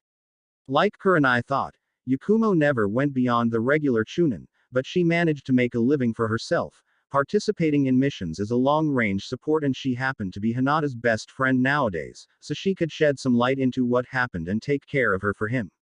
Knocking the door of her apartment, a taller red-head Yakumo opened up, before looking in surprise at Naruto carrying an unconscious Hinata on his shoulders. Wow. What happened, Naruto? I thought you guys only went out to celebrate. Hi there Yakumo. Well, she had a lot to drink and passed out. I thought about taking her home, but Hiyashi-sama will seal my tenketsu before I have a chance to explain. Yakumo quickly nodded and ushered them inside, before Naruto placed Hinata in one of the rooms available. After closing the door and seeing Yakumo behind him, Naruto decided to question. I had no idea that she has taken on drinking like that, did you? The illusion using chunin, though, negated, just as surprised. I will take care of her, Naruto, don't worry. I can send a message to her house, saying that she was too tired to come home and had slept here. Naruto realized that there was nothing he could do at this point and he still had somewhere to be. Thank you. Then I shall be gone. Then, see y'all later, Yakumo. The clan heir nodded, before seeing Naruto vanish in a shunshin as if he wasn't ever there. With Kurenai, lemon scene, please move ahead if you don't feel like reading, As soon as Naruto landed in front of Kurenai's front door, he started waving through hand seals to create an illusionary perception image, in case someone else passes by and sees him late at night. 2 seconds later, Kurenai opened the door wearing nothing but an overcoat, fully aware of the genjutsu in place and walking seductively at her man, before placing her arms around his neck and locking lips with her man. You sure took your sweet time coming here, Naruto-kun. I was starting to wonder if you didn't want my gift. Naruto's answer was to embrace her strongly and return the kiss, making the brunette jonin lose her breath. I apologize for making you wait, Kur-chan. I just had to take a drunken Hinata to Yakumo's place, before coming here. She only lifted her eyebrow in wonder at the explanation. Yeah, surprised me as well to see her taking up drinking, but she's fine now and resting. Hinata happened to be a fellow person of interest to Naruto and Kurenai. The jonin always cared for her and worried about her well-being, while Naruto went above and beyond to help her train and overcome her insecurities. Well, I am glad that my knight in shining armor was there to escort her into safety, then. Naruto smirked, as she once again enveloped him with her arms, while kissing him. You did say something about a gift. Kurenai only hummed at the insinuation, already forgetting about Hinata. Oh. How silly of me, forgive me, please come inside. She turned and grabbed his hand, while Naruto could smell her perfume as well as be heavily intoxicated by the sight of her luxurious black hair swaying by each step she took. No sooner had the couple crossed the doorway, Naruto closed it behind him and already embraced her from behind, before licking her neck, earning a moan in anticipation from the ravenette jonin. Wow. Eager aren't we? While he kept on his activity, Kurenai slowly removed the trench coat she was wearing, before turning to her lover in all her majesty, revealing what she was wearing underneath. Nothing. Naruto wasted little less than 1/10 of a second to embrace her passionately and land a fierce kiss on her lips, while his hands slowly rubbed her back, then went towards her bottom. Kurenai's hands and arms, meanwhile, went behind his neck, bringing him closer and pressing his chest to hers. She could feel his excitement close to her respective region and realized what was asked of her. Let's go upstairs, Naruto-kun, and remove those clothes of yours. After you. Then, Kurenai once more grabbed his hand and led him towards her bedroom. Once there, she pushed him towards the bed and fell right on top of him, before resuming the kissing. Only this time, she was the one using her hands to feel his entire body, while helping him off his shinobi clothes. Once everything was gone, she also dropped her trench coat on the floor and climbed back on top of him. Naruto, however, flipped her over and stood on top, as he started using his mouth and hands all over her body. Kurenai passed her hands through his blonde hair as she felt him massage her with his hands, going slow and tender through each and every part of her body. At one point, when he went back to her neck, his hands reached for her breasts, which made her lose control and pull his hair, slightly. He moaned at the pull, but went right back to his focus. With a slight pause to simply admire her beautiful body, slender hair and ruby eyes, Naruto went back to kissing her, placing his body over hers. Her arms embraced his back, while basking at the back muscles, added by some slight scarring from his previous assignments. She always marveled at his workout regimen and how much care he had for his body, keeping it in its mostly pristine shape. By each muscle joint she passed through, the more she began to lose herself to the moment, wishing it to simply last the entire night. She could also feel his member itching downstairs and extended her hand to grab it, making him tremble at the action. Daring to be bold, she enjoyed having this control over her man, while in the act of their love-making. It made her even more aroused, as Naruto decided to do the same with her area. The two were busy exchanging saliva and tongue wrestling, while each stimulated the other's most sensitive and most important region. Aside from their physical exertion, sometimes, the couple would enjoy some chakra-related exercises as well. Naruto had complete control over his chakra, perhaps better than she did at this point. As such, both would attempt to capture the other in a genjutsu, right in the middle. Nothing would happen, of course, as each took no less than a second to remove the other's chakra from the system, but Kurenai would allow the feel of his chakra inside of her for as long as she wanted. It felt so warm that she allowed him to play with her if he truly wanted to. So, exercising some dimension displacement, Naruto made her imagine that they were in a secluded part of a forest, bathed by a waterfall under the moonlight as his fingers worked faster. She opened her eyes to look around, drenched in sweat as her heartbeat increased. The noise from the forest, added by the waterfall, the excitement of his ministrations down there, proved too much for her to handle. Ah, Naru-kun. Ah. She couldn't formulate the words, while having her first orgasm of the night, the shock to her system bringing them back to their room. Naruto, though, just kept his hands and mouth going through her body, and Kurenai had decided she had enough. Flipping him once more, she stood on top of him, before lining up his member with her own. As soon as she felt his entire member entering her, she let out a long moan, just as Naruto lifted his body to embrace her, while she moved her hips up and down. It was such an exhilarating experience and she wanted more, she desired more. When Naruto held her close, their chest got into contact with one another and Naruto held her tight, while it happened.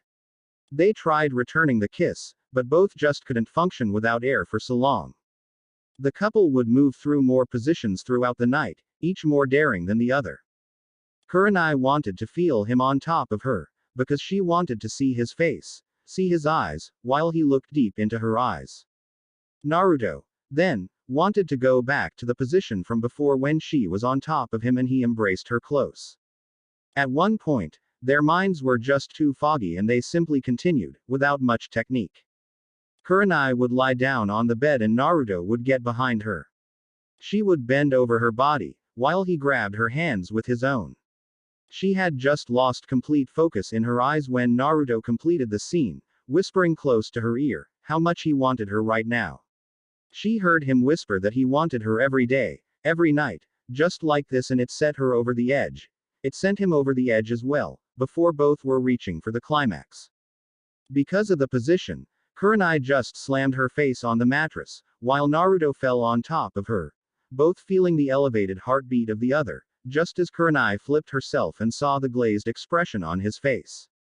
Kurenai fiercely grabbed his hair and pulled him closer for a long and tender kiss. Her gift for him wasn't near finished and Naruto was counting on it. Next day, end lemon scene, When the sun rose the next day, the sunlight bombarded the inside of Kurenai's bedroom. The couple were peacefully in their slumber after the hefty events of last night. Both lacked any clothes whatsoever as Naruto slept with his head facing the ceiling with Kurenai's head resting on his chest. Her arms comfortably embracing his neck and her ample chest pressed against Naruto's. Naruto's eyes slowly blinked as he heard the noise of someone knocking on her door. Quickly extending his senses, he could feel Anko's and Yugo's chakras outside his lover's house. It wasn't exactly a knocking, but someone punching the door. Since they started dating, their relationship truly remained a mystery to everyone in the village, with the exception of Anko and Yugo. Ah, Kur-chan. Naruto gently shook her, but only got faint complaint noises from the ravenet jonin. Someone's at the door. Anko and Yugo-sensei, from what I can tell. Can you open the door? Naru-kun. Her drowsy voice made him smile, before he ushered her to leave her chest pillow, much to her personal complaint. While putting on his jonin pants, he remembered something and turned to her. I have to meet the pervert to resume my fuinjutsu studies, so I will grab something to eat along the way. Kurenai now had her face buried under her actual pillow and Naruto had a very good look of her bottom facing the ceiling. The scenes from last night playing over and over in his head, which only made the situation worse, since he wanted nothing but to climb back to bed and be with her. Okay, have fun. Right now, only her drowsy voice and a faint wave from her free hand was enough to prove that she was awake. Quickly dressing his entire outfit, Naruto then opened the door, right before Anko could finish her last pounding. A quick snaring in genjutsu later and his image had vanished from the outside perspective. The snake jonin smirked deviously at seeing him leaving Kurenai's home first thing in the morning and Yugo had only extended a greeting to her student. Morning Yugo-sensei. Anko, Kurenai's upstairs in her room. The pervert is waiting for me. Bye. The two jonins waved him off, before getting inside Kurenai's home and climbing the stairs towards her bedroom, only to see the woman sprawled on the bed, completely naked, while barely covered by her white sheets. I gather that last night was good, huh, Nai-chan. Kurenai's eyes opened briefly and then closed as she snuggled affectionately in her pillow, while remembering about last night. The feeling of her and her lover's activities was still warm and she could feel it all over her body all the way to her toes. Anko snorted at Kurenai's morning moan and saw Yugo climb back down the stairs, to assault Kurenai's fridge for their morning breakfast. I bet that endless pit of energy rocked your world until the early hours of the morning, ain't it? Damn, you look sexy and glowing right now. Normally, Kurenai would be bothered by the teasing, but right now, she couldn't care less, feeling lighter than a feather. It was just so tender and warm being with him that Kurenai wanted it to never end. The feeling of his chakra when they made out was already overwhelming, but when they made love yesterday, it was like she could feel him entirely, and, well, it was intoxicating. Anko, for her part, had to click the mental picture, seeing her best friend smiling like that, though her sensitive nose was still sensitive to the post-coitus stench in the room. So, Yugo and I shall make you breakfast. Feel free to join us when you recharge and take a bath. The smell of sex is itching my nose. Kurenai's only eye opened and looked at her friend. Will do, just give me 20 minutes and I will join you. Anko snorted at that.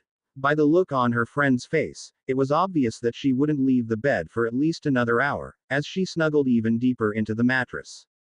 With Tsunade . It was already late in the afternoon as one Senju Tsunade walked without a clear path. She was walking by the passageway near the village river where she used to meet with Dan, a long time ago. It was curious that her legs took her here, right after the heavy conversation she had with the Hokage. Once again, he was insisting that she take the position of the next Hokage. Though, this time, he had expressed that it would be the last time doing so. If she didn't accept, then he would have to think of other prospects. This conversation wore her down every time. It made her remember the worst pain of her life, losing her brother and then losing her lover due to the war. Both of them wishing to receive the honor of being the next Hokage. Which was why she vehemently refused the position every time Sensei broached the subject to her. It felt easy, so to speak, to lash out, to push back once cornered. However, she also understood why Sensei counted on her and was rather insisting. She could see his health debilitating, and it was because of the job as well as their arguments. A part of her wanted to say yes, because it would be in Dan and Naoki's memory. But then, that very reason pushed her back, and saying no to her sensei was almost automatic. Said voice always won in the end. It was 20 or so years when Dan died, and still she felt the immeasurable pain, whenever the subject came to mind. With no outlet anymore, be it either booze or gambling, Tsunade was forced to deal with the situation properly this time. Releasing a sigh and looking at the sun setting for the day, her eyes just lacked focus as she found a bench to sit on. This decision was tearing her apart. Oh, hello there, Tsunade-sama. She blinked in surprise at the familiar voice and turned to see Naruto approach her with a wave. His outfit was slightly damaged in some places, and the Nadime's helmet did bring her back as well. It's you, Naruto. Congratulations on the promotion. Tsunade said not so convincingly, while looking back towards the sun setting, and Naruto could only wonder. I appreciate it. Ah, do you need anything? You look troubled. The Sannin negated, but kept on looking at the sun. Naruto kept on walking. Then, since it seemed like she wanted to be alone. Okay. Then, take care. Placing both hands inside his pockets, he kept on walking, until Tsunade looked at his back, remembering something very important. Wait. Naruto stopped and turned to see her. Can you take a seat next to me? I want to ask you something. The recently promoted jonin complied and took a seat next to her, while waiting to see what's going on. Since you're a jonin now, you must know that the Hokage wants me to succeed him. Naruto nodded. It has indeed come up in restricted conversations, herself and two others, that Naruto could predict, even if no one openly told him. It has come to my knowledge. Yes, Naruto, though, looked at her in wonder. What could Tsunade possibly want with him regarding this particular subject? She has more experience years under her belt than he had at living. Do you think I should accept? Naruto even backed away, now treading on thin ice. I don't really think I am the best one to help you. I am barely a jonin. Tsunade laughed at that. She understood, all right. The boy next to her was experienced for his age, but still wet behind the ears to help her with such a decision. Indeed, you're quite young still to be offering me any advice, but right now, you share something with me that no one does. Naruto looked at her in question, before she elaborated. My little brother worshipped our grandfather, the Shodime Hokage. He wanted to become Hokage as if nothing else mattered to him in this world, but he died. Dan, the love of my life, had a similar desire, but he died in my arms. My memories of the Hokage, besides Sensei, came from them. However, I had two other examples of a Hokage in my own clan. Naruto made the connection and remembered Tobirama sensei. I see. Tsunade looked at him sideways and saw that Naruto was down memory lane as well, thinking about her grand uncle. Seeing as you possibly remember Tobirama Oji better than I do, would he be disappointed in me if I didn't accept the position? Naruto took a long time to consider her pondering. It was indeed a sensitive subject, and answering right away without much depth wouldn't be of help to anyone. So, Naruto answered with more heart than brains. Growing up, I idolized Tobirama sensei, wanted to be like him, be as efficient as him as a shinobi. Too often, I catch myself wondering if my choices would be approved by him. Naruto laughed while remembering a fond memory. I remembered him using his water whips on me when he caught me either slacking in training, asking irrelevant questions or even wasting time with irrelevant emotions, in his words. Tsunade smiled at that as she kept on listening. Tobirama-sensei was quite strict about the way of shinobi, and I understand that most of my choices after him leaving would be considered by him as irrelevant or a waste of my time. The thought of having a relationship with Kurenai came to mind. At the end of the day, I think, when we meet each other again, he won't hesitate and criticize what I did or didn't do, but I'm sure that he will be proud of me for fulfilling the mission he left for me. Tsunade kept on pondering for a bit, remembering the mission her granduncle gave to Naruto before leaving. Naruto, then, concluded. As to your question, I believe he would be. The answer surprised her and she looked ready to lash out, but he beat her to it. He always advocated towards one's full-reaching potential, never allowing whatever reason it was to be in the way. Hokage-sama has his own reasons for wanting you to become Hokage, because like Tobirama-sensei passed on the mantle to him, now he must see in you the same qualities needed for the village's next leader. Tsunade bit her lower lip, as if having an inner struggle as to which side would be victorious. Naruto chose to get off the bench and turn to her. Come to think about it, it would be interesting to see for myself the changes you could make as Hokage. She looked up and saw him smiling at her. Sakura has thrived under your tutoring and she speaks very highly of her experience as a medic nin. Perhaps, with you as the village leader, our shinobi and kunoichi could be even more protected, under the world's best medic. Naruto observed as she smiled, in appreciation. Anyway, I have someone waiting for me, so I shall leave you be, take care. Tsunade saw him wave and then begin to walk away once more, though one thought lingered in her now much clearer mind. The changes I could make as Hokage. With the Hokage . It was late at night in Hiruzen's office, when the Hokage stood alone smoking his pipe in relaxation. He was about done for the day and thinking of going home, when the familiar sound of heels made him look upward and see his student at his office door. Both said nothing for a while, but Hiruzen knew the reason why she was here now. So, after some time to think about it, have you come to a decision, Tsunade? The elder leader had no clear idea about her answer. Ever since they began this back and forth, it was a roller coaster of deep emotions that almost gave him a heart attack. Twice. Now, as the Senju heir stood before him, Hiruzen admitted dreading the answer, since this would be the last time, before having to choose between his other two admittedly less favorite choices. Tsunade, for her part, remembered her brother Nawaki and her lover Dan, both of them wishing for the same thing. She also recalled seeing her grandfather and her granduncle, in the role of the village leader. Last but not least, she remembered Naruto. She still wasn't 100% sure of her decision, but she had decided to at least hold the position until the brat was old enough to rescue her from the job. I accept, sensei. Hiruzen could only smile and realize that he had forgotten to breathe in anticipation. That's it for this part. If you enjoyed it, then like, share and subscribe for the next video as it's going to be more interesting, and also check out my other playlists. Hope you would like them too.